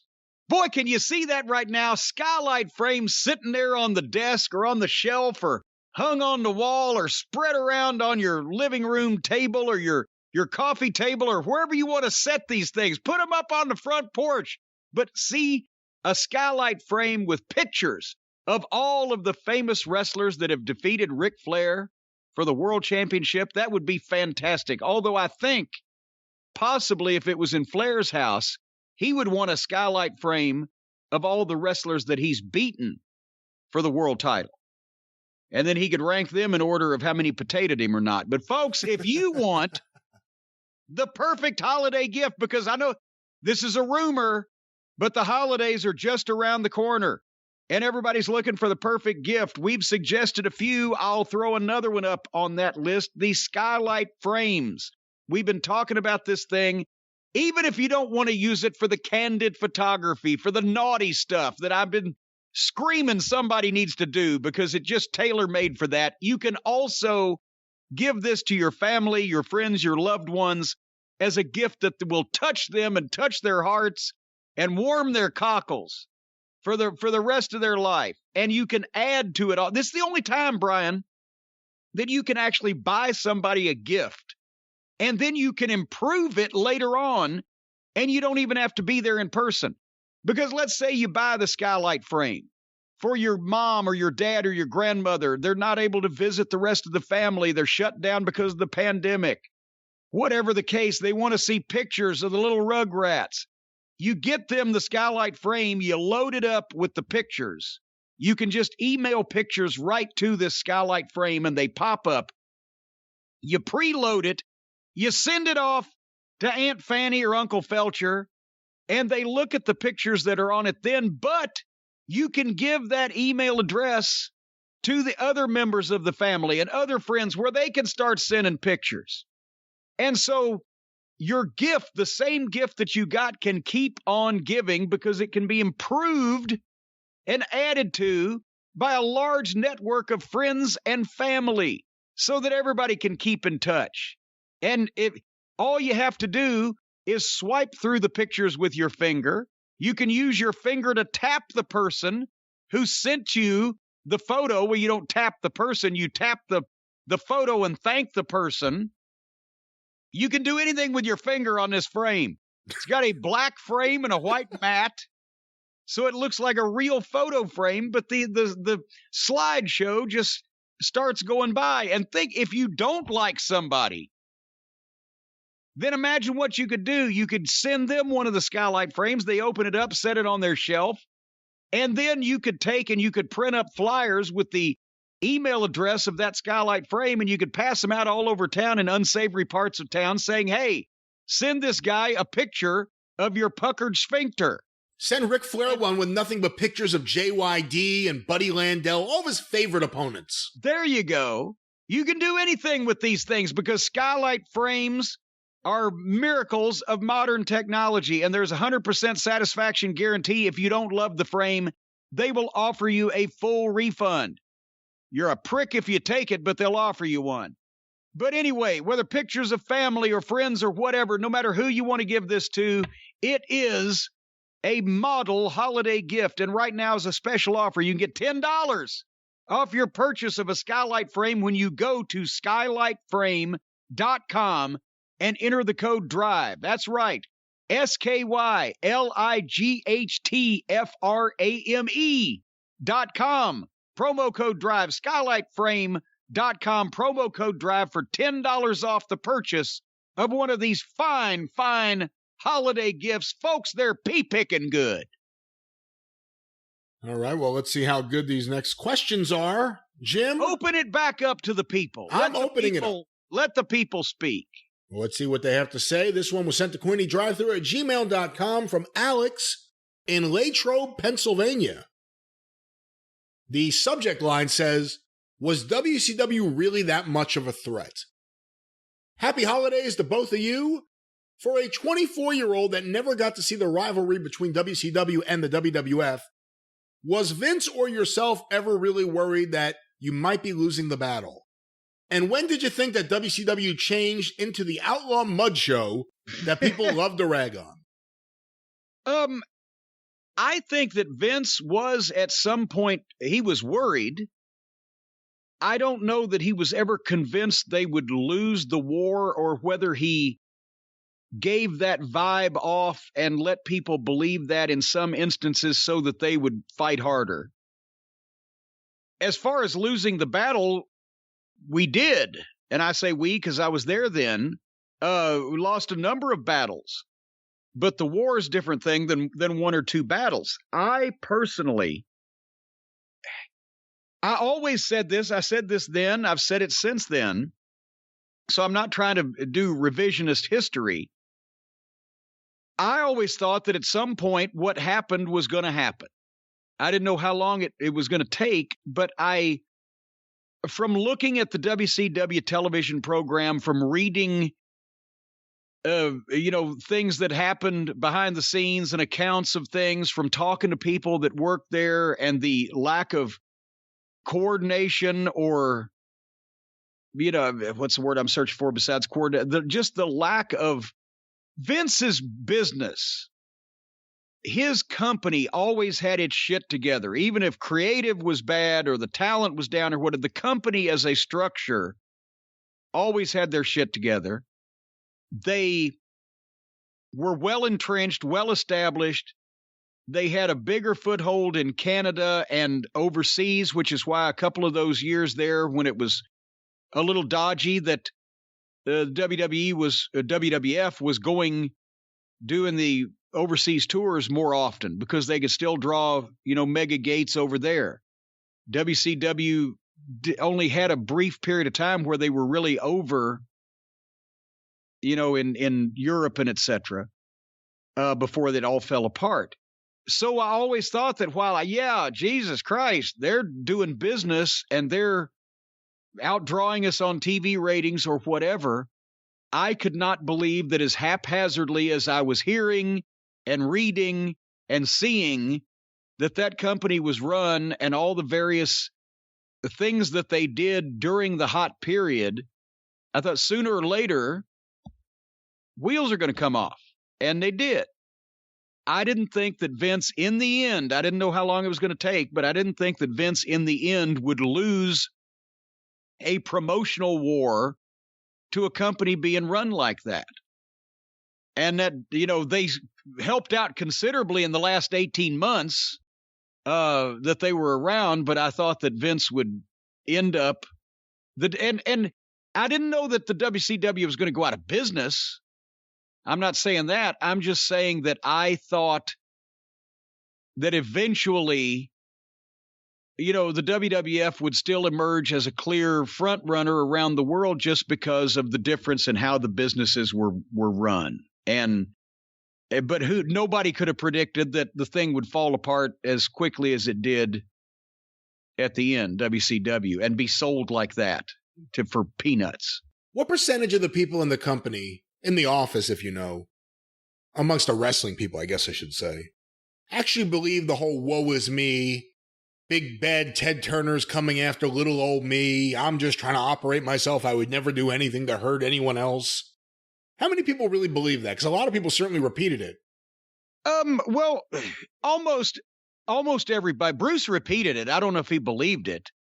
Almost anybody, but I'm sure Pat Patterson, Jerry Briscoe, JR, deep down they knew, okay, there's a little tit for tat here, but most people had been WWF employees or in the WWF system, insulated, at that point, and they bought all the revisionist history, along with the stuff we've talked about where we're not wrestling. Because you'd get, people that worked at the studio, just the production assistants or editors or, people, whoever, technicians that would say, well, we're not wrestling. Just like they believed it because they didn't know that it was a marketing ploy that Vince had come up with to differentiate himself from professional wrestling. They bought that. Then if you sat them down and said, well, what's the difference?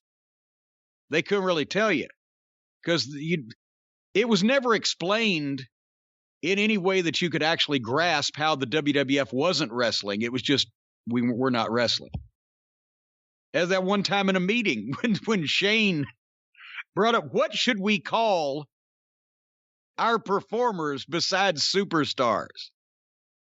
And I said, well, they're wrestlers that have wrestling matches wearing wrestling boots and wrestling tights while in a wrestling ring working for a company called World Wrestling Federation. How about wrestlers? It was there. I had to do it. I know everybody was mad at me. That's probably why I couldn't have nice things and etc. But it was fucking there. What do we call our wrestlers? And I liked Shane. He didn't know any better. It's what he was brought up around. Yeah. When you hear that twisted history, like Ted Turner trying to put my family out of bed. Ted Turner probably never said the name Vince McMahon. What do you think he said it 5 times in 10 years? He didn't give a shit. He had his own network to run. Basically the story that Turner called Vince up and said, "Hey Vince, I'm in the wrestling business." That's true. But Ted Turner wanting to buy the WWF, and that's why he kicked him off TBS. That's not true. That's not true. That's not true. But where I was going with that was that seems to have made people believe that Ted Turner and Vince McMahon were on the phone with each other all the time. And that was one of the very handful of conversations that they ever had on the phone. All right, Jim, our next question sent to CornyDriveThru@gmail.com. Actually, it was sent on Twitter using the hashtag CornyDriveThru, from Heartless180. If Roddy Piper was alive today, what do you think he would think of MJF? Ooh, good question. I think he'd love him. I think he would love it. I think he would say, here's a guy that can talk his ass off, that knows how to push people's buttons, that likes to get heat. If he saw his matches, especially the one with Darby Allin, I think he would be very impressed with that.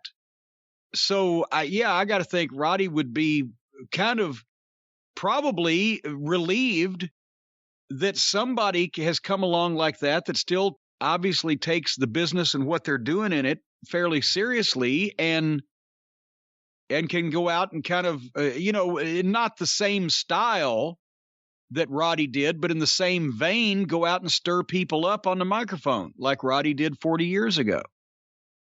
I think he would approve wholeheartedly.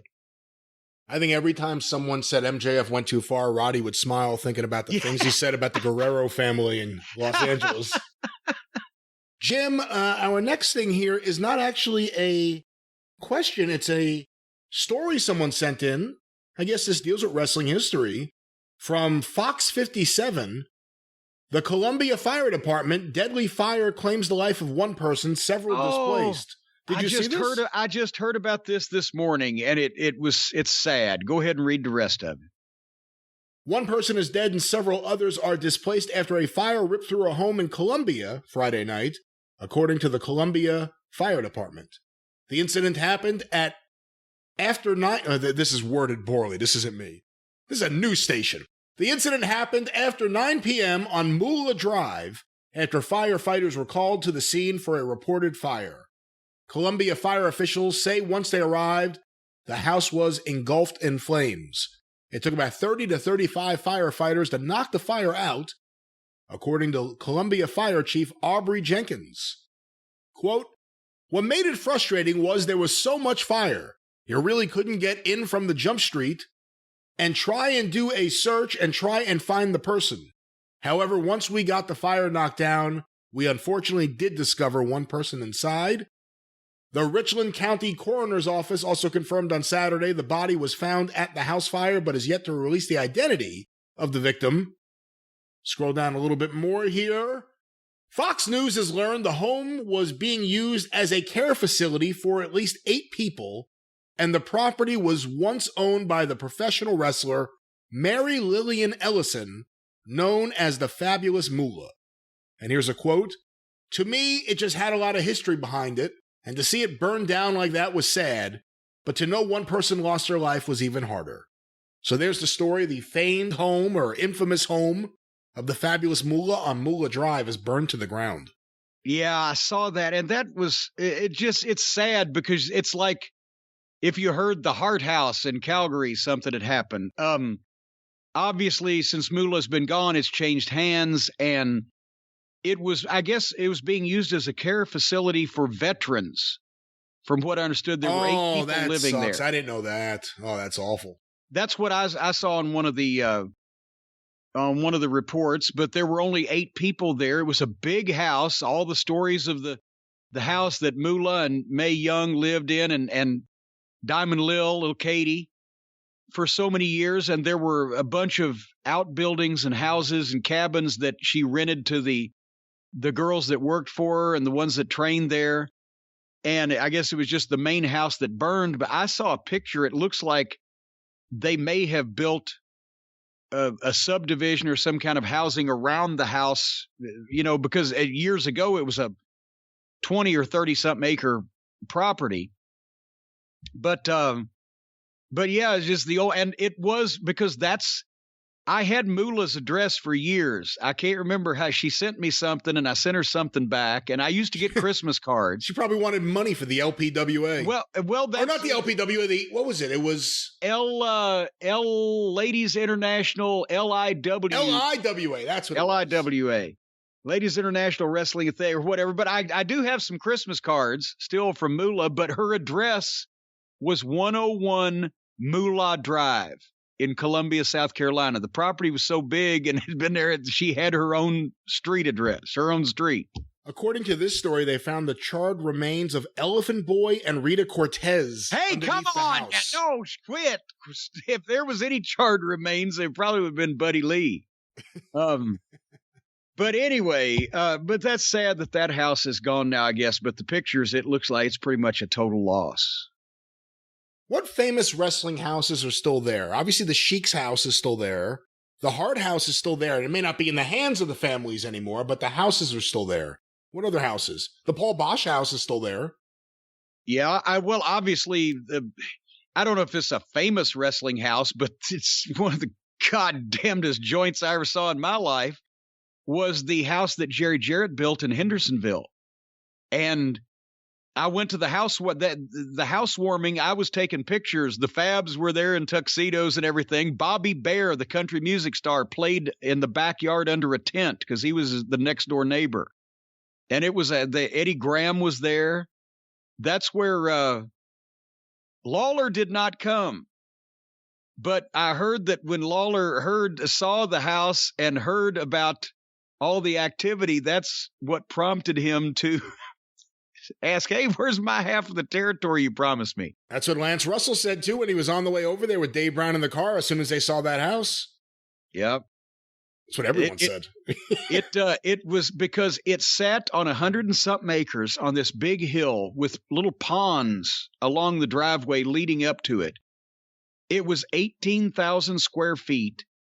It had its own ballroom where you could actually have a ballroom where you could actually have the, formal functions that was as big as most people's houses. It had a wing where, he had his office and Randy West did the video editing and had all the equipment set up.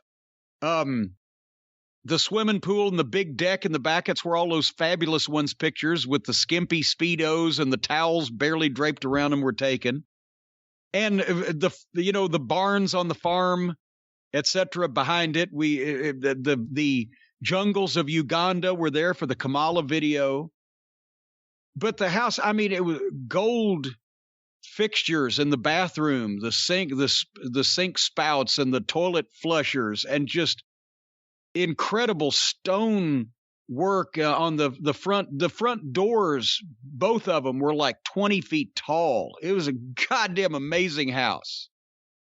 And yeah, that's what you could, when you were just a wrestling promoter in one of the mid-sized territories back in those days. He opened it up in 82. And I guess some years ago he ended up selling it. He sold off some of the property and they subdivided that, made a fortune. And then I guess he sold the house years ago because now he's down in a ritzy section of Brentwood, but with less property. He used to live on 100 acres and now it's, just one of the regular subdivision homes, only in a ritzy subdivision. How many acres would you want? How many acres is too many acres? Well, anymore, as long as you can afford to take care of it, I'd want as many acres as possible to keep people as far away from me as possible. But 100 would be about right. I'm feeling awful. I used to feel like it was wide open spaces here where I am now at the castle. And now that the city has started creeping in, I feel like I'm being infringed upon. Our next question, Jim, sent to CornyDriveThru at gmail.com from Ben Clar in Wisconsin. When watching different Hall of Fame videos on YouTube, I couldn't help but think of this question. Do you think Vince McMahon will be inducted into the WWE Hall of Fame before he steps down as CEO and or passes away? or will he still be too unselfish, as he sometimes tends to be regarding his company? I don't think it's that. He couldn't help but thinking of that question, huh? I wish you'd have tried to help yourself a little harder. No, Vince will never go in the Hall of Fame as long as he's still alive. That is one thing he constantly tells everybody. He gets mad if they don't listen. He doesn't want anybody to thank him on their acceptance speeches. And I don't know if it's because, I mean, let's face it, Vince has a fairly healthy ego. I don't know if it's because he wants to be humble and lovable like Shoeshine Boy, or just he knows the way the boys are. And he I think from a standpoint of how the fans, the viewers, the people at home would take it, if every son of a bitch comes out and the first thing they do is thank Vince McMahon, then he thinks it ruins the viewing experience and gets heat on him with the viewer. And so he has just banned that activity. He doesn't want anybody to thank Vince. And he gets mad if they slip and do. Did you go to that Cauliflower Alley Club when they were doing it on the East Coast in the late 90s? I think it was 96 maybe. Yeah, 97, I think. I have a plaque, yes, from that. Where they surprised Vince to some extent. He thought they were doing something just to honor his dad, and instead they honored him, and he gave a nice little speech. Okay, well then maybe that wasn't the one. They did another one I was at, but I don't remember Vince being there. It was at that point where WCW was starting to kick his ass, and Vince was off the gas, and he looked skinny, and he was humble, and it was like, wow, like, what's going on here? He's being nice. Even Lou Thesz is like, I work for you, I work for your father, hopefully one day I get to work for Shane. Shane's there thinking he's going to take over, poor kid. But yeah, that was, Vince didn't know apparently they were going to honor him. They had to do a sneak attack.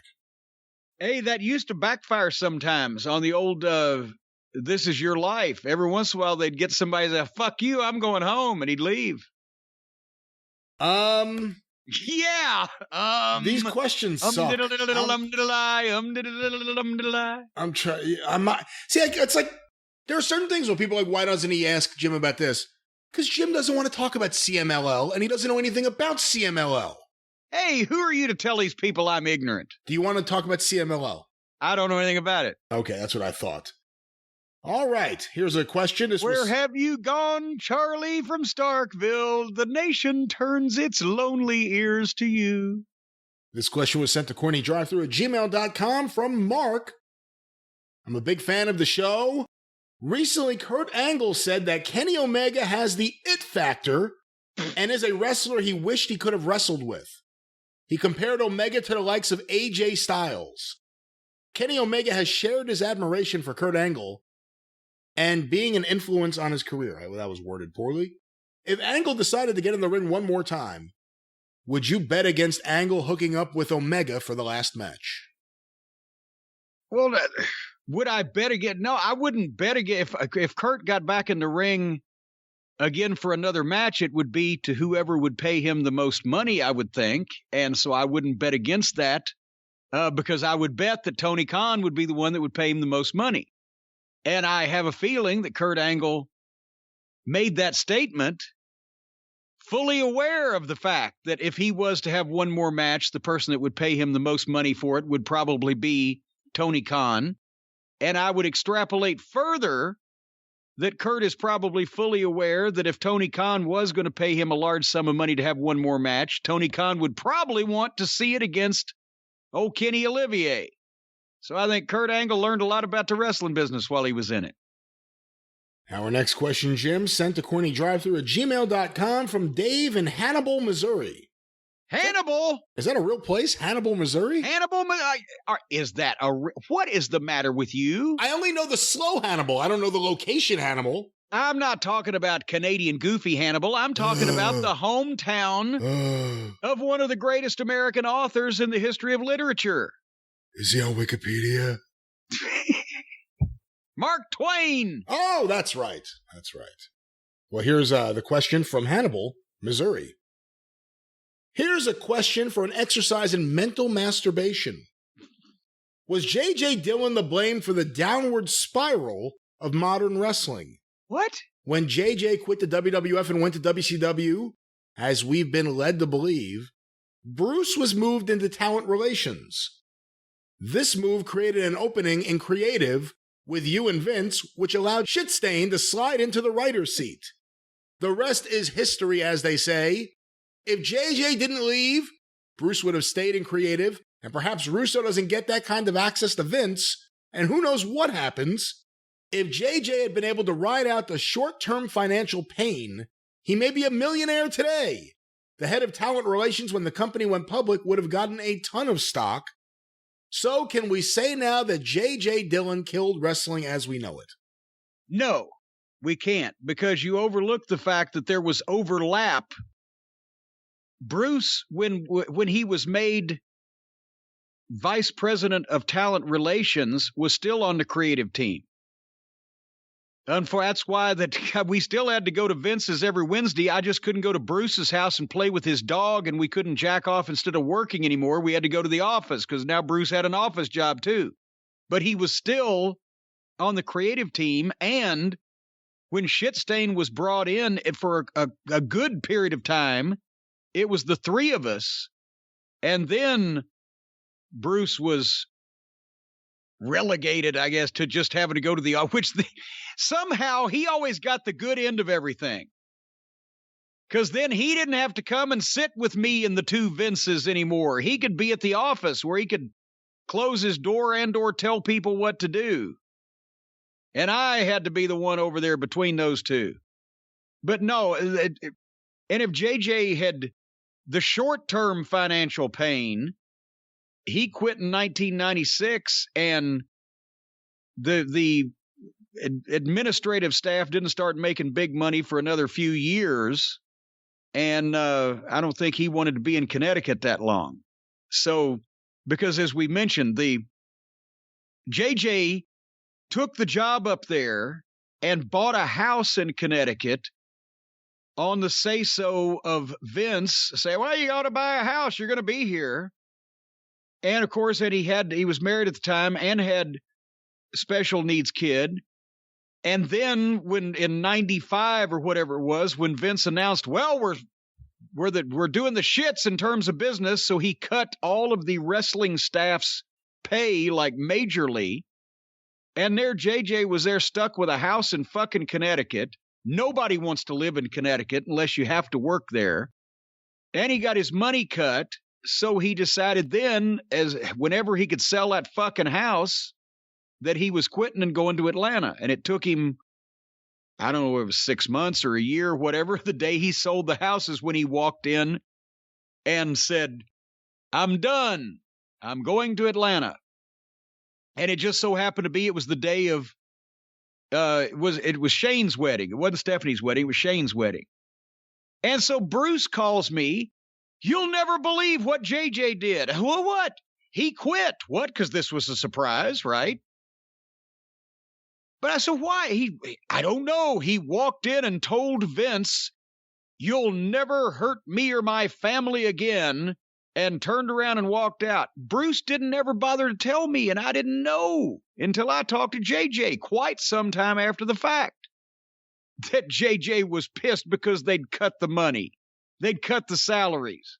When I got my salary offer to go up there and join the creative team, I thought, well, I always heard that they made big money up here, but hey, beggars can't be choosers right now. I didn't know, and nobody told me it's because the year before he'd cut all the wrestling people's fucking pay. But he didn't cut the business side's pay, which is why Lord Al Hayes quit on the spot. That's when he left. JJ had the house and had to wait a while. So Bruce never told me about this salary cutting business when he had JJ have what he thought was the balls. And the reason why that he said, you'll never hurt me or my family again, is because they'd had to stay there, barely breaking even in that overpriced hellhole, which was different than what he had been promised when he bought the house and got saddled with it to begin with. And Bruce tried to paint it that that JJ owed the company money, and that's why he had left, when in actuality, Vince had to advance JJ money, and JJ's book tells this better than I am, but Vince had to advance JJ money to buy the overpriced house in Connecticut, and then was taking it out of his check, and then ended up taking it out of a check that was about 40% less than what it fucking was originally when they made the deal on the house. So he was all fucked up, need to get out of there, right? But Bruce didn't fill me in on any of this. So for a while, JJ was the heel. While he left and took off owing the company money. And then when we found out the rest of the story, it made a lot more sense. All right. So JJ Dillon did not kill wrestling. Did Bill Watts kill wrestling? No, Jake Gyllenhaal killed wrestling. Did Bill Watts kill it, putting Vince Russo on a creative team? No, because again, no, Bill Watts didn't put Vince Russo let on him come to the creative meetings. No, because as soon as Watts was gone, see, the thing is, when Watts worked there, that was before I got on the creative team, so I was not in any of the meetings. So I have the story that's been told that Vince Russo came to creative meetings during the Bill Watts administration.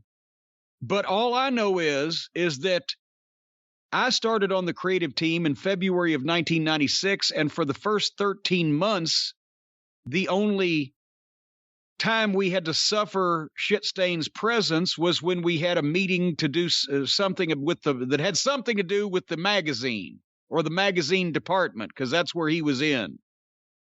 So I don't know what kind of meetings he was coming to before I got there, but he wasn't coming to any meetings the first year or so I was around, except if it had something to do with the magazine or the, publicity or writing for Sane. Do you think J.J. Dillon and Alfred Hayes and the various people who had problems with the cut in salary would have been as upset if Vince said, I'm cutting your salary, but I'm also going to supply you with Omaha steaks? I don't think they would have been upset because everybody gets a smile on their face when they get a box of Omaha steaks. And folks, it's the holidays. I believe we've mentioned that many times over the program so far, but no better time than the holidays to get a box of Omaha steaks, especially when they have the perfect gift package available. Everybody knows some people you just can't buy for. What do you get a guy with everything? A big shot of penicillin. Otherwise than that, it's hard to buy for him. Well, there's one thing in the world, Brian Last, that everybody does at one time or another, and that's eat. And you can eat hearty and eat fancy with our friends at Omaha Steaks. If you go to omahasteaks.com and enter JCE into the search bar when you order the perfect gift package, listen to this. For $99.99, you get 24 entrees like the world-famous bacon-wrapped filet mignons, the chicken breasts, the sides, the desserts, so much more. They've got all kinds of stuff on the omahasteaks.com website and in the perfect gift package. And when you use the code JCE, you're going to get an additional 8 free Omaha Steaks burgers. Everybody's talking about shipping delays, whether it be the post office or UPS or FedEx or whatever. So don't wait. You don't want, once they leave the hands of our friends at Omaha Steaks, you don't want any transgressions in shipping.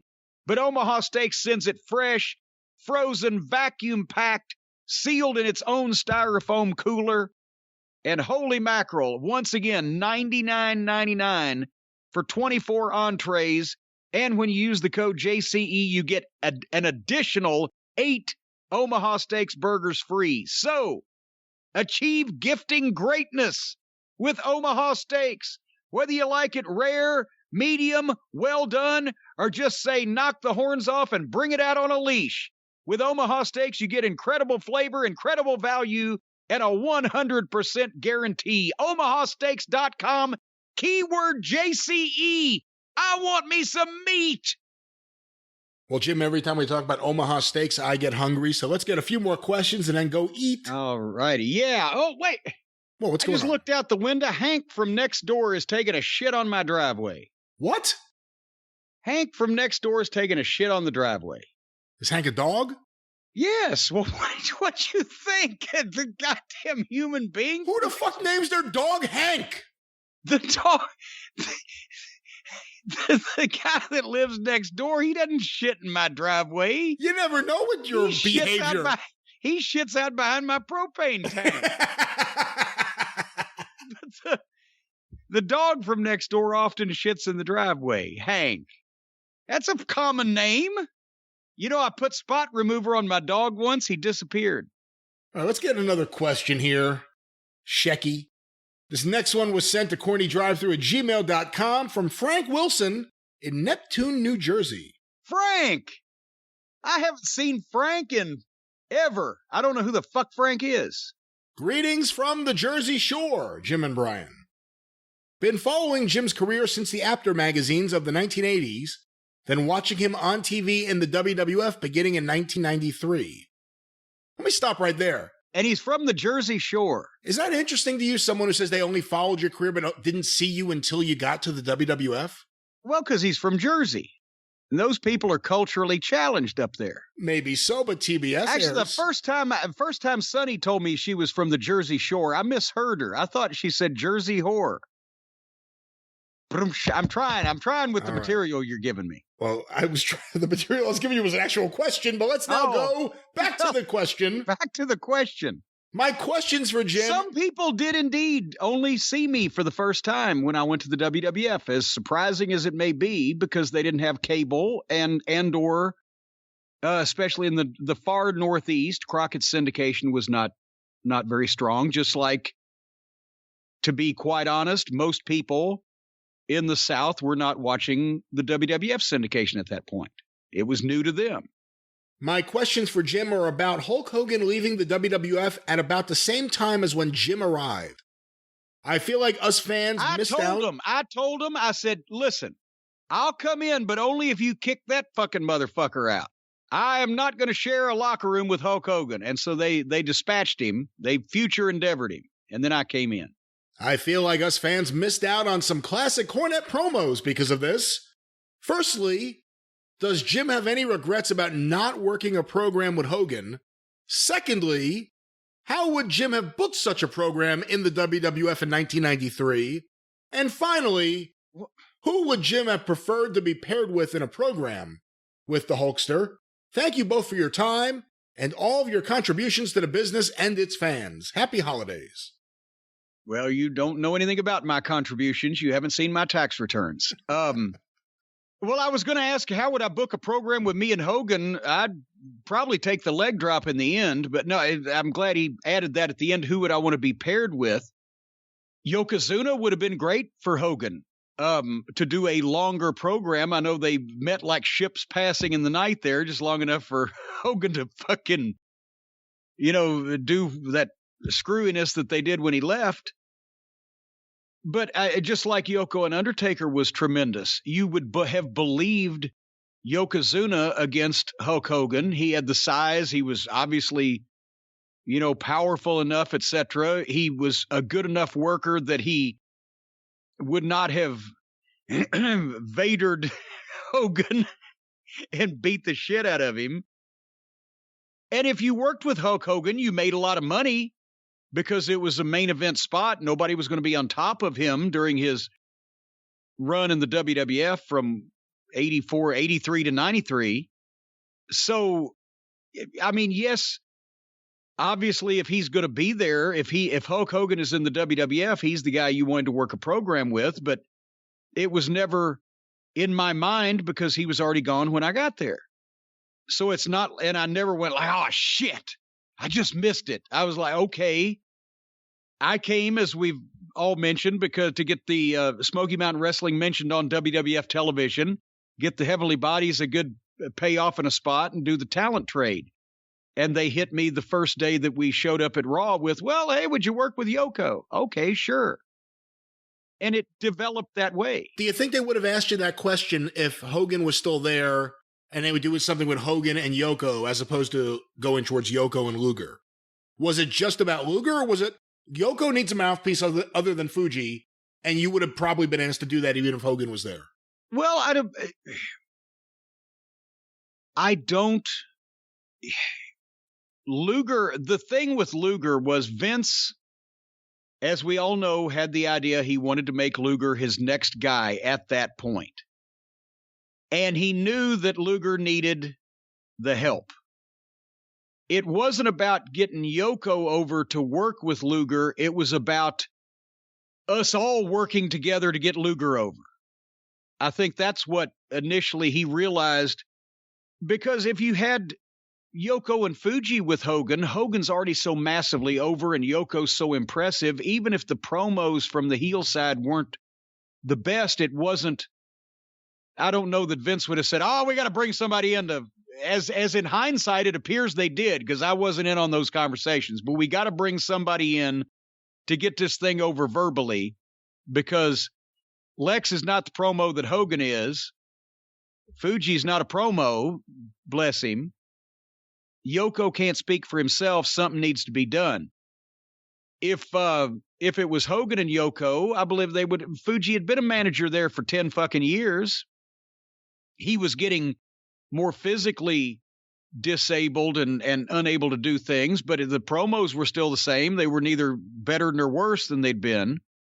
I think Hogan could have carried something like that, and they wouldn't have needed to think outside the box like they did with me, and then sneak me up there under somewhat false pretenses of, yeah, we want to work with the Heavenly Bodies, and we'll mention Smoky Mountain, and then they hit me with it when I got there, which was fine. But I don't know if Hogan had been involved, if they'd have done the same thing, which would have been fine also. Would you have enjoyed at that time in 93 managing against Hogan if Hogan was managed by Jimmy Hart? That would have probably made it more fun, because here's the thing. The most fun that I had managing Yokozuna was the matches with The Undertaker, because they could fucking go. Yoko and poor fucking Earthquake, John Tenta, the sumo matches, that was brutal.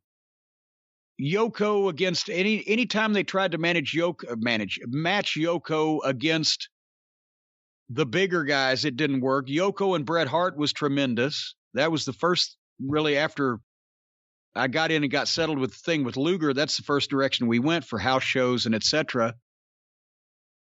But if Jimmy Hart was, Yoko and Hogan would not have been great matches. We would have made money because it was Hulk Hogan that I mentioned. But as far as having fun, yeah, if Jimmy was over there on the other side to do something with, that would have been fun. But enjoying matches and making money at them sometimes is two different things. So would I have enjoyed them with Hogan? Probably not, because they wouldn't have been that great. Would I have made a lot of money? Of course, because it was Hogan. Our next question, Jim, sent to CornyDriveThru@gmail.com from Adrian. Longtime listener, first time sending a question. I would like to know Jim's opinion on FTR's new ring entrance music.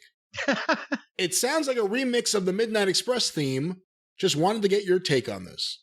Well, it is a remix of the Express theme, and we mentioned this on the show several weeks ago when I first heard it, and I'm flattered, just like the homage with the tights, the striped Midnight Express tights. I wish they had, as Gomer Powell used to say, taken off on the original Giorgio Moroder Chase version rather than taken off on the Muzak version that they made when TBS bought Crockett out. Because the original, that's when the original Midnight Express music, Chase, from the movie soundtrack, gave way to what I always thought sounded like a fucking theme from a bad porno movie. It was confusingly similar to, but not suable to, the Giorgio Moroder tune, and that's the one that they have modified even further for FTR's entrance. But it's the thought that counts, and it's a nice little homage. I appreciate it. All right, our next question, sent to CornyDriveThru. How long has it been since I told the story of how I used to change the tapes on the entrance music in the TV truck and confound those people? A, it's been a while, so please tell. But B, I'm going to say, and I think the music is a little bit older than the Turner buyout. I think they started before then with it. No. Are you sure? I'm sure. Okay, well, I was going to say. No. Wait a minute. I tell a lie. You're correct. You are correct. It was the year of, I believe, but not after the buy, but it was directly in front of. But point being, I know you hate it. I hated it because it was obviously a Muzak version of what I considered to be a well-known piece of music. A lot of people since then go, "Where'd you find that from?" But back then, the TV truck took cassette tapes, and that was the same thing as the house show music. The house shows were played on cassettes. Either the building had a cassette player in their sound system, or elsewise in some of the smaller buildings or the older buildings, the ring announcer would bring an actual boom box, a portable stereo, and hold the microphone in front of it. I used to do that when I ring announced. So when they changed the music, and I had called them and asked them, I said, can we check into it? Because TBS became the concern. Even if it was before they bought the company, it wasn't Jimmy Crockett saying, we don't want to play Giorgio. He didn't know who fucking Donna Summer was, much less Giorgio Moroder. It was TBS and the TV rights and all that stuff. I said, can we discuss with whoever might license this music? Because it's not like 10 years after the movie that this thing was a hot fucking record, right? I said, we'll pay for it. I'll pay for it. Or I'll at least try to pay for it. Because we were making big money at the time. They wouldn't even enter into the conversation. I said, all right. So what I would do is I would make cassette tapes of the regular real music. And early in the day, I'd get there at the TV tapings and I'd go into the truck because I was doing a lot of commentary too at the time. And also at some points I was on creative or whatever. I knew the crew. I would wander in and out every once in a while, and I would switch I did it half a dozen times. And being that nobody really on the crew was a disco fan or a deep music expert, it all sounded the same to them. So that's why if you go back now, the WWE Network has dubbed over all this music. So it's all been replaced with this generic hillbilly hootenanny hoo-ha they come up with. But if you watch the tapes of the shows the way they aired, one week on TBS, you'll see the new music, the ripoff. And then that same weekend on syndication, you'll hear the old music play.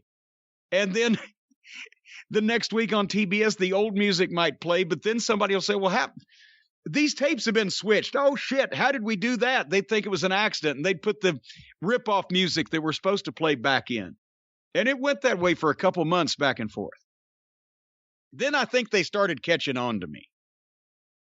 I understand why you hate that music, but to a lot of Midnight Express fans like myself, while not as good as the original, of course it's not, it's still a pretty cool song. Calling it Muzak is a bit of a stretch. I understand why you don't like it, but it's still cooler than most wrestler theme songs. Well, and now I've come to find that apparently the ripoff, the revamped version, is highly sought after for the full length thing without other noise on top of it, and a lot of the fans like that music and look back on that piece fondly. But it wasn't what we started with, and it wasn't the original idea of the whole thing. And I was sold on that original piece of music just because when we first went to Mid-South, our first time in every town, and I remember specifically Oklahoma City was big. We'd be standing there waiting to come out, and this was before anybody except Junkyard Dog and maybe one or two other people in Mid-South had used music. And none of the heels usually didn't use it. Murdoch had used the Marine Corps Battle March or whatever. As a babyface, though. As a babyface. The heels didn't usually have music at all. And we would stand there and we'd been on TV, but the people had never seen us live in the arena, and the music would hit, and it wouldn't be a cheer, and it wouldn't be a boo. It would be the whoo, like we're going to see them now. And that's how we knew that the TV was working when, before they even saw us, our music got a reaction like that, and they were coming out for the third preliminary match. Because obviously that's what's booked logically. You started winning preliminaries. So music and a preliminary match and the people popping before they see the talent, that's how you knew that the shit was working and you were getting over. All right. Our next question, Jim, sent to CornyDriveThru@gmail.com from... You're looking around like the Lewis and Clark expedition right now, aren't you? From Graham in Sydney, Australia.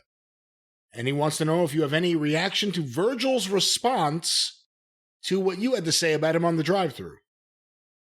I didn't know Virgil had a response to what I said about him on the drive-thru because I'm not sure I remember talking about Virgil on the drive-thru. We talked about the story that Virgil said he broke up the Arn Anderson Sid Vicious scissor fight and gave those scissors to Brutus the Barber Beefcake, creating the barber gimmick. I remember that now. We tended to disbelieve that particular chain of events as recounted there, did we not? We certainly did, based on chronological history. and the laws of space and time, those came into figure to play also. I'm assuming, because this was sent to us, this is from the Real Virgil. It's a Instagram account, Real Virgil. Well, that sounds like a real Virgil. And here's his response to what you had to say. So Corny can't write history, but I could literally be the most influential people in the history of my industry. We have differences of opinion, but everyone, including him, knows that without me, the Midnight Express... What? Wait, what? It's so stupid. I don't even know where this comes from.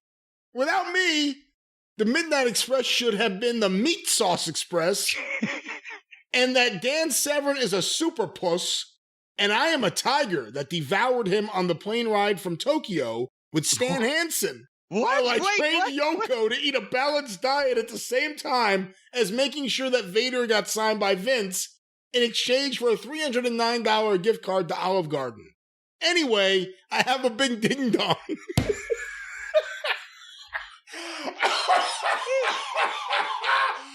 Oh, it's so stupid, so I think it's really him.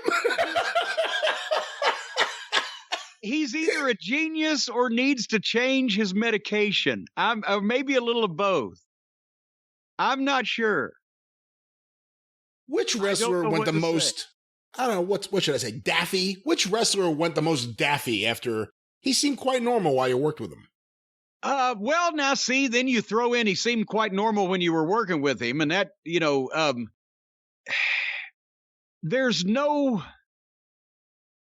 there's almost nobody that went daffier than Billy Jack, right?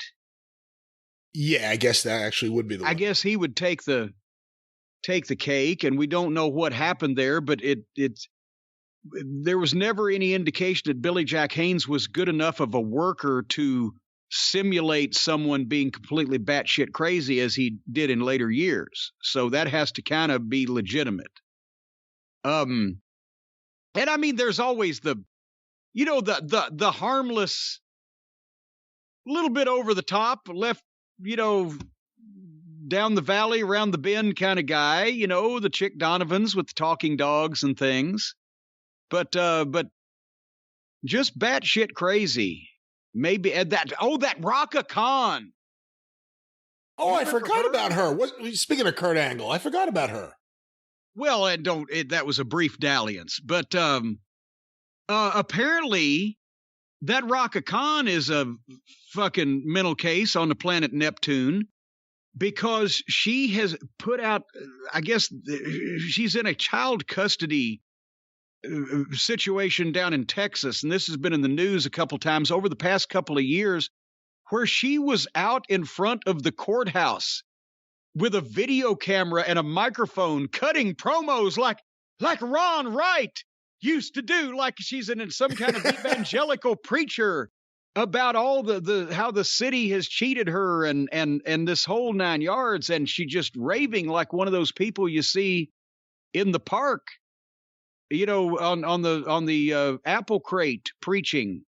So she seems to have gone off the deep end just from the video that was there that I saw. Trying to think of other really I mean, it's a business of people who being crazy is a plus. It's just positive crazy rather than negative crazy, and being able to apply your craziness to further your career instead of hinder it. That's the issue with people in the wrestling business. Jim, our next question sent to CornyDriveThru@gmail.com from Kevin in Lambeg, Ireland.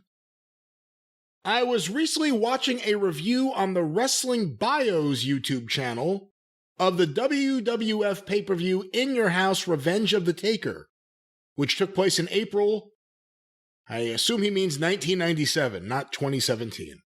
Okay. During the review, it was mentioned that Vince McMahon announced there were rumors that Ken Shamrock was going to challenge Mike Tyson on Raw the following night.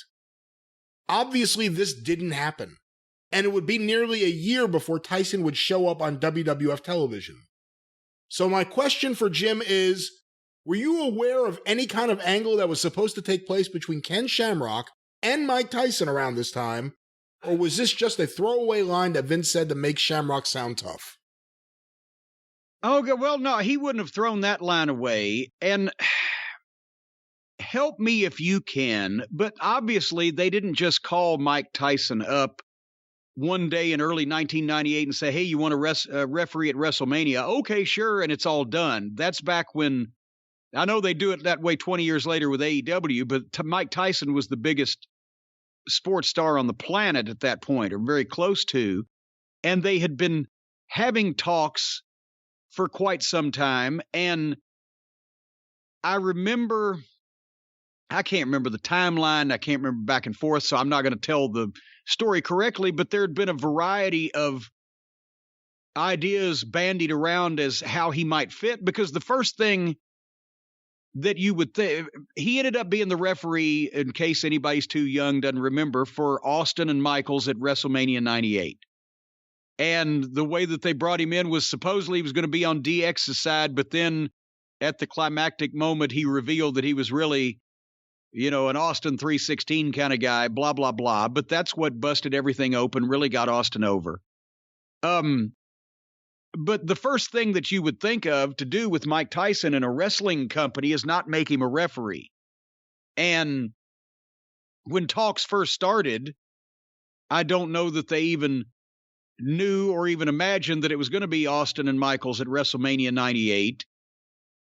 Obviously, Ken Shamrock and Mike Tyson would be a thing that you would think of just in a perfect world where you had control over everybody and everything they did. Well, how could we get the world's baddest boxer and the toughest guy we got for a shoot in the ring together? That would be a thing you'd think of. But then either talks went south, or somebody just realized, well, Vince, which one you think's going to do the job? Because Shamrock, remember at this time, was not finished with his MMA career and would go back, would he not, to high-level MMA for a couple of years after that. I'm trying to remember his career in my mind now chronologically, but point is, same thing as we've talked about how, Joe Louis and the wrestling champion never worked, or Jim Londos and the boxing champion, or whatever the case may be, because who's going to do the job? So I can believe there was something going on there, and I remember that they had talks, but I can't chronologically tell the story from contemporaneous notes. And I truthfully didn't think they were going to get Tyson until they got Tyson anyway. I was going to say, and I may be remembering wrong, I haven't looked into this in a while, was WCW trying to get Tyson when Vince got him? Yeah, there was talk about that also. Yeah, I remember definitely the risk or the thought that WCW was going after him also. Well, Jim, I know if WCW contacted you, one of the first things you would do is contact an attorney. That's right. I certainly would, because you never know what conniving people with bad intent and snot running down their noses will put into a contract. And that's why before you sign anything, before you agree to anything, before you tell your wife you're going to take the garbage out tonight, you better call this man. Call Stephen P. News.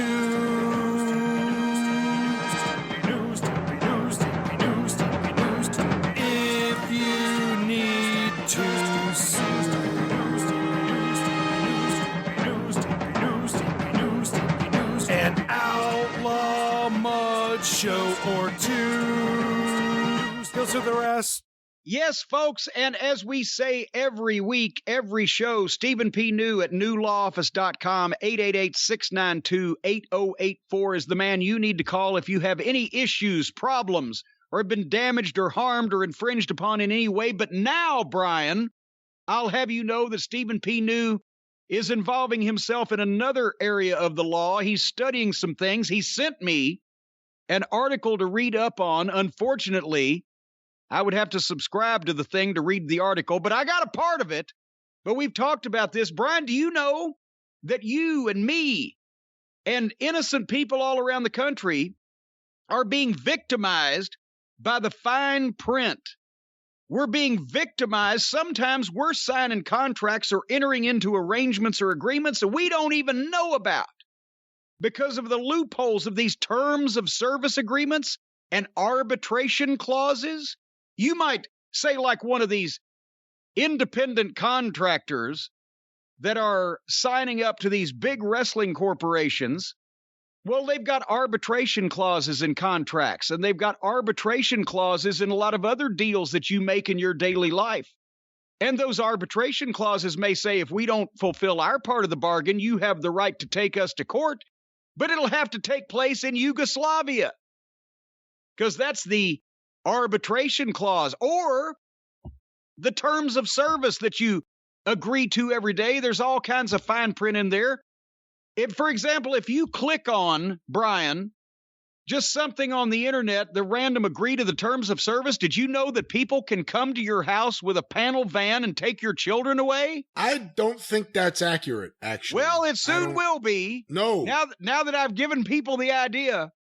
But before you have your children kidnapped or in other way are offended or damaged by these strange agreements and the fine print and some of these contracts and agreements that you make with these big corporations, if you're in trouble because of that, Stephen P. New is the man for you, and he's investigating these things, and he's going to keep an eye out for these damaging clauses.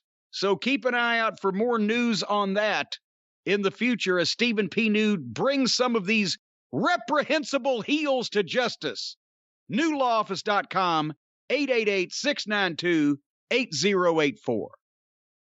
All right. Well, from one reprehensible heel to another, let's get our next question here on the show. Jim, this was sent to CornyDriveThru at gmail.com from Mark in Waterford, Ireland. I'd like your thoughts on the following question. He then put a question mark. That's not a question mark. I'd like your thoughts on the following question.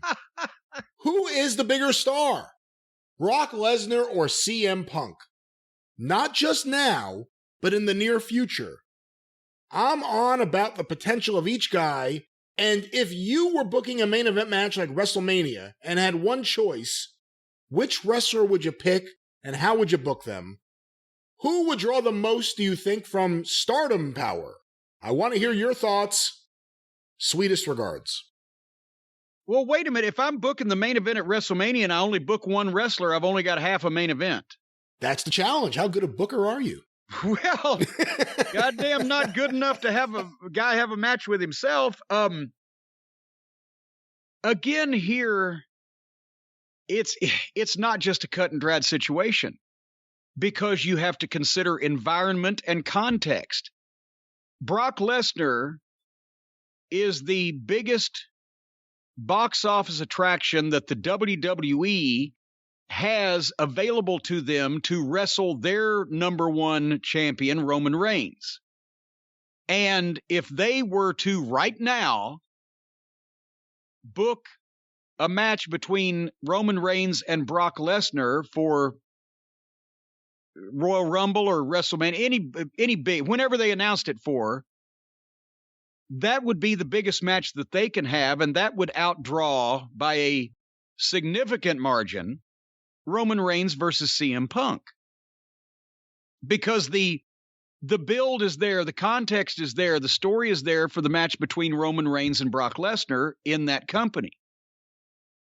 Now, conversely, if Tony Khan was to suddenly be able to, contractually or whatever, to book Brock Lesnar then that obviously would get a lot of attention for AEW, and that would be a major signing. But I don't know and it would certainly increase their profile with the casual fan, mainstream audience, UFC fan, whatever, people who know Brock Lesnar's name. But I don't know that he would be more popular in AEW than CM Punk is because of the same thing, the context, the way this has been built. He's come in there, he made the big splash, he's establishing himself. Brock would shake things up, but would Brock be as beloved a figure to the fans of AEW as Punk is? Probably not. Would Brock Lesnar draw against anybody in AEW right now the same way that he might against somebody in the WWE? I don't think so, but who would it be? Who would he wrestle that would be a big marquee match that you could buy Brock Lesnar against so-and-so in AEW right now? I'm not sure there is one. You know, I mean, it wasn't done right in WWE. If done right, Danielson and Brock would be pretty cool, especially with the personality Danielson's showing now. Yeah, but then Brock would have to be the babyface. The only reason Brock's a babyface in WWE right now is because he's on the other side of the ring from Reigns and Heyman. But anyway, the point is, it's a fantasy hypothetical question, yes, but it shows context and who's going to be his dance partner and what has past history, where has it brought us up until now. When you change people, sometimes you need to change somebody from one company to the other to freshen them up. But sometimes it means you have to pretty much start from scratch with that person. You wouldn't have to start from scratch with Brock Lesnar for anything, but he fits the WWE. He fits their style. He's established there, and they've got something that's already ready-made and pre-built. In AEW, you wouldn't have that. But by the same token, if Punk went to WWE again, the same thing would be true. He'd have history, but you'd have to start building things from scratch. And I don't know if that fan base would be as excited to see him back as the AEW fan base is to see him there. But it's a nice problem to have when you're as over as either one of those guys and making the money they're making. All right, Jim. Well, our next question sent to CornyDriveThru@gmail.com from Danny Stamp in Liverpool, England. Not Dennis Stamp, Danny Stamp. At least Danny got booked. In an event where you might have wrestlers running from the back, the side, or even the crowd, how well prepared do those working security have to be in order to know which are threats and which are kayfabe?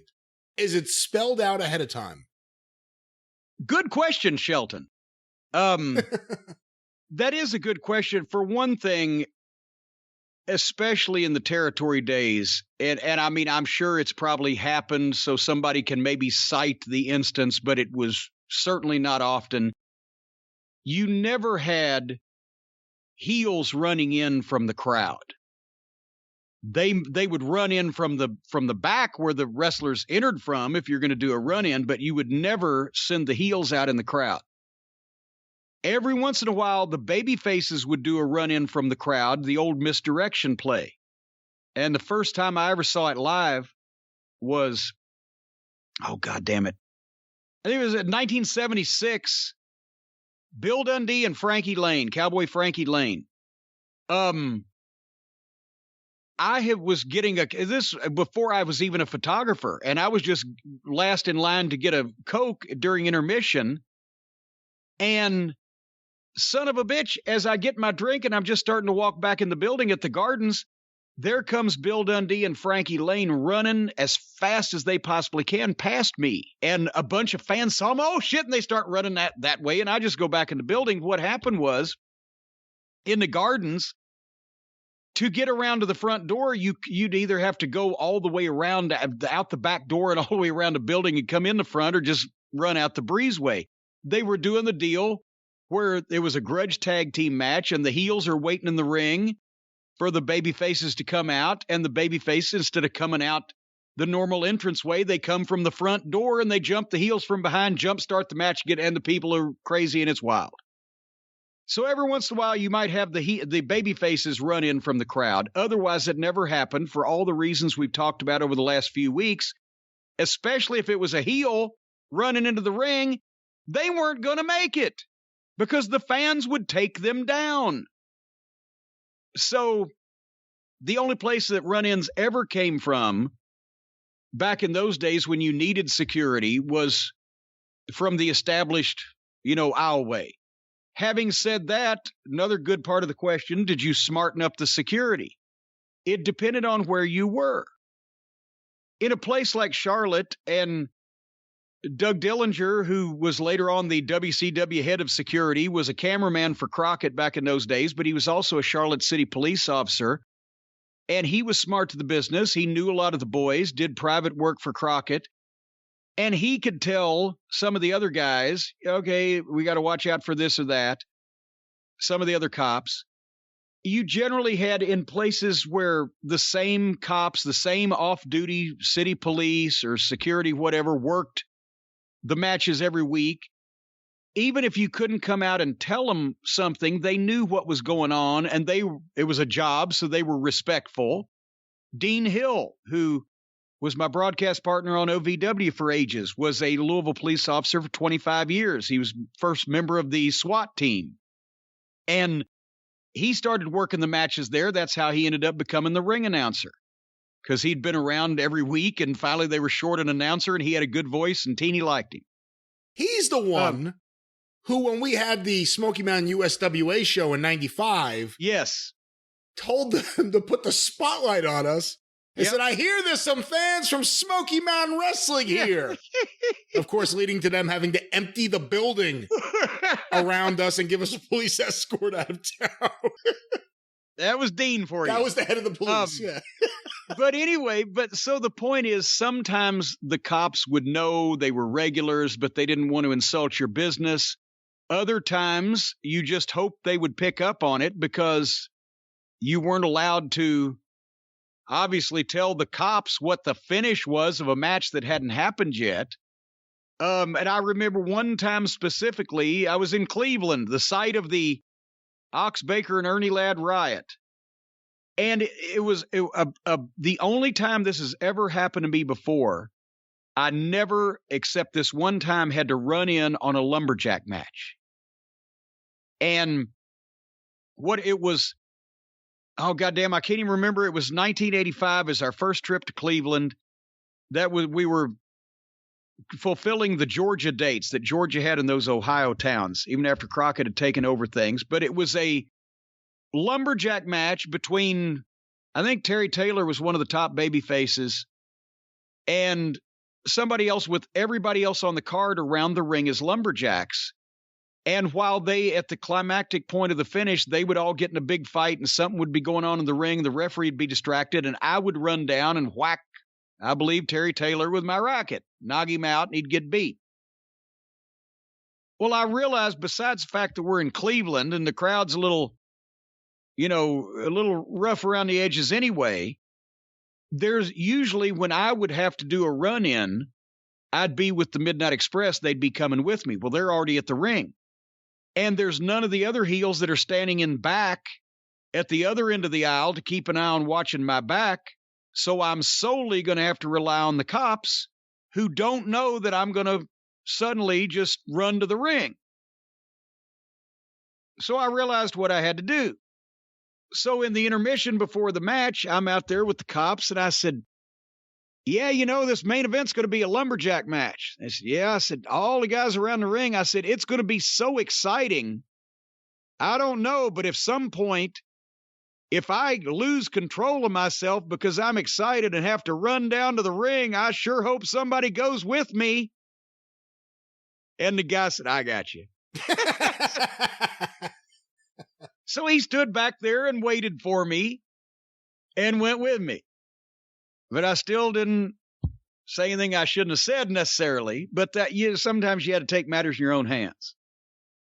But yeah, point being, I mean, the cops in those days were always looking for trouble from the fans.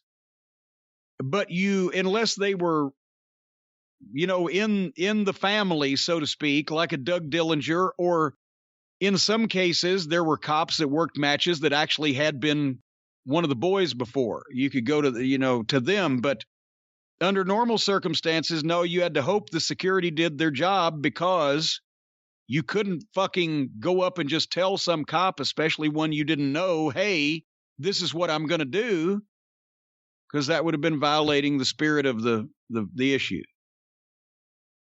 All right. Well, Jim, let's get a question or two more before we wrap things up.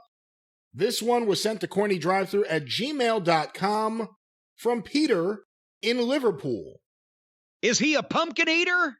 I couldn't tell you, but it has been documented that Big Van Vader had difficulty when trying to work with Hulk Hogan, Ric Flair, and Shawn Michaels. Why did numerous top guys make things so difficult when working with Vader? Well, I think that cart's behind the horse. It wasn't that they made things difficult. Well, Shawn Michaels made things difficult when doing anything with anybody. So let's set that one aside. He made things difficult. Flair and Vader had that match at Starrcade 93, the career on the line match. It was one of the few things in the mid-90s that actually drew and got interest out of WCW. I wouldn't say that Flair and Vader's styles were perfectly meshed. And I said with Hogan didn't want anybody that was going to be in any way stiff with him. And I mean, nobody did. In terms of Vader was excessively stiff. He wasn't just reckless and dangerous, but he was excessively stiff, and he was a big bruising fucking beast. And Hogan aired on the opposite side of the spectrum. He wanted shit light as a feather. He didn't care whether it looked good or not. And you've seen his punches. So there was a conflict waiting to happen. Did Flair ever complain about Leon? He bloodied up his mouth, I remember, in the match. Yeah, Flair usually liked shit laid in safe places. Look at him and Steamboat. Him and Garvin. They would beat him and Garvin, when they worked that long series, they were putting, antibacterial ointment on their chests every night because they'd lost all the top layers of skin and they were bleeding through their pores. That's not exactly light work, but Leon he was big. He was hard to handle. You didn't know sometimes where it was coming from, and it was stiff. That's how Vader got over as Vader.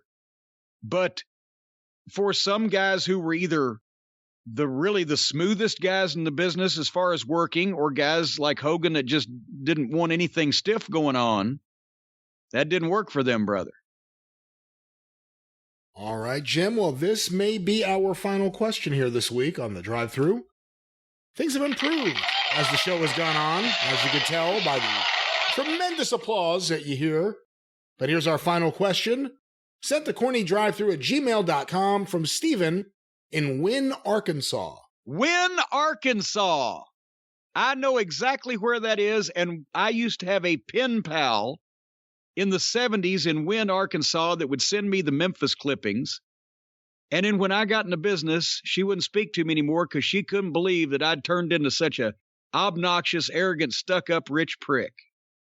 That's amazing. Did that ever happen with anyone else? Because a lot of people knew you before you became a heel, when you were just a nice photographer. Yeah, she wrote me a letter and told me off one time after I'd cut a promo on fucking TV talking about what I thought of all the redneck fans. She wrote me a letter and said, well, I just can't believe you've turned out this way. All right, well, it sounds like she was disappointed. Let's get to this question from Wynn. Let's disappoint some more people now. In numerous shoot interviews, an antiquated term if I've ever heard one, Jamie Dundee and Wolfie D on occasion claim that the John Cena persona is a direct ripoff of the PG-13 gimmick. I love PG-13, but can acknowledge there is an obvious talent gap. In Jim's opinion, is there any merit to this claim? No, in short version. Well, I mean, is there any merit to the claim that both John Cena and PG-13 were somewhat ripoffs of Eminem or Vanilla Ice. If there's validity to that, then there's validity to that statement. But no, just because there are two sets of white rappers, or a set of white rappers, PG-13, and one white rapper, Vanilla Cena, no, there's not. Jamie, I mean, I don't know what happened to Jamie, but if you believe anything Jamie says, please come on. I mean, everybody's seen the videos. Wolfie had a better head on his shoulders, but Wolfie also could either hear Jamie saying something constantly and maybe pick up on it, or because, let's face it, there was talk about talent disparity. There was an income disparity between what Wolfie was able to do in his career and what Cena did in his. Would that cause consternation as far as, well, we kind of did something almost kind of like what some of the things that he does is. Do you think John Cena ever saw PG-13? I mean, other than when they were with the Nation of Domination as an actual like heel tag team, really doing the white rapper gimmick even more than just being the Nation, being in the entourage, really, the Nation of Domination. Would you have ever seen them in USWA? Well, I mean, if he watched the TVs, and I mean, John liked wrestling. I don't know that he sat and watched every single bit of the last 4 or 5 years of Memphis wrestling, or 3 or 4 years or whatever. He could have seen him, but no, it's John's personality, I guess. Well, I guess they got a lot of white people in Massachusetts because they're all Irish and Catholic, right? I've heard, yeah. So, of course, a lot of the rappers are going to be white. And he's like that. What's the guy's name that's got the burger place? The Wahlburgers. Wahlberg, that old Marky Mark, and Donnie, and the rest of them Wahlburgers fellows. Wahlbergs? They like, well, it's a TV show. Have you seen it? Wahlburgers. I haven't seen it, no. It's been on for years. Well, it's not. I don't even know if they do new ones anymore, but it was on one of the cable networks. It was a reality show based on the burger chain started by the non-famous brother of Donnie and Mark Wahlberg, who I guess his name, I can't remember, Mooch Wahlberg. I can't remember what his fucking name is. But so it's Wahlburgers. Point is, they all like to do the rap, the freestyle, like the kids call it up there. And John was doing that anyway, just to be, entertain people in the locker room or whatever. And that's when Stephanie saw it. He didn't have a white rapper gimmick or a PG-13 gimmick or any other kind of gimmick like that until Stephanie heard him doing his freestyle shit on a plane or somewhere to entertain the boys and had that idea. And I don't think she was thinking about PG-13. Because remember, otherwise, John Cena was the prototype, and I thought he was a tremendous fucking heel, and what a technician, and what a great heel promo. And then suddenly, I hear they made him a white rapper. I'm like, well, that figures. But as far as PG-13 involvement, no.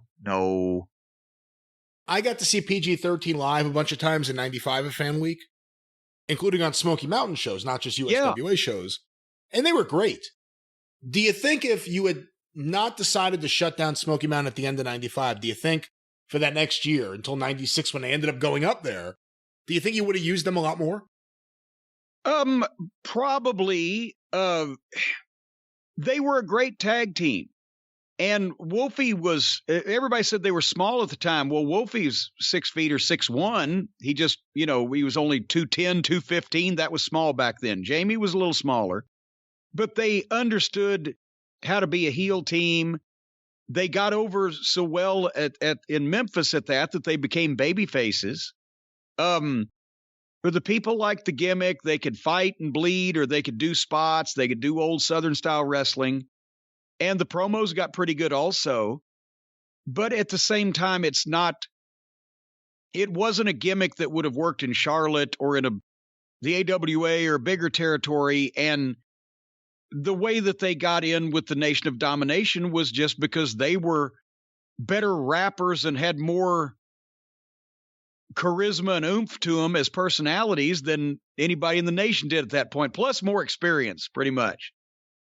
So they stuck them in that spot for a little while, but I mean, sooner or later, anything that Jamie was involved in, he was going to get enough heat with the boys or the office or a variety of the two. And he was going to say the wrong thing. And that's eventually what happened. And there you go. Remember, I had to fire him one time. He didn't even work for me. Well, you were asked to fire him. Well, but I still had to. It was in Power Pro Wrestling in 1999. We go down there, and there's Randy Hales. We come in Channel 5, and he's wringing his hands, and he's pacing around. He said, God, he had fired PG-13 like a year beforehand for some shit. And then they talked back and forth, and he'd finally agreed to bring him back, and they'd been back about 3 or 4 weeks. And I said, what's the matter, Randy? He said, Wolfie's here. Jamie's not here. I said, where's Jamie? Nobody knows. They had come in from the town the night beforehand. They checked in the hotel. Wolfie goes to sleep. Jamie's in the bed next to him. When Wolfie wakes up that morning, Jamie's gone. Hadn't seen him since. He said, we go on live in an hour.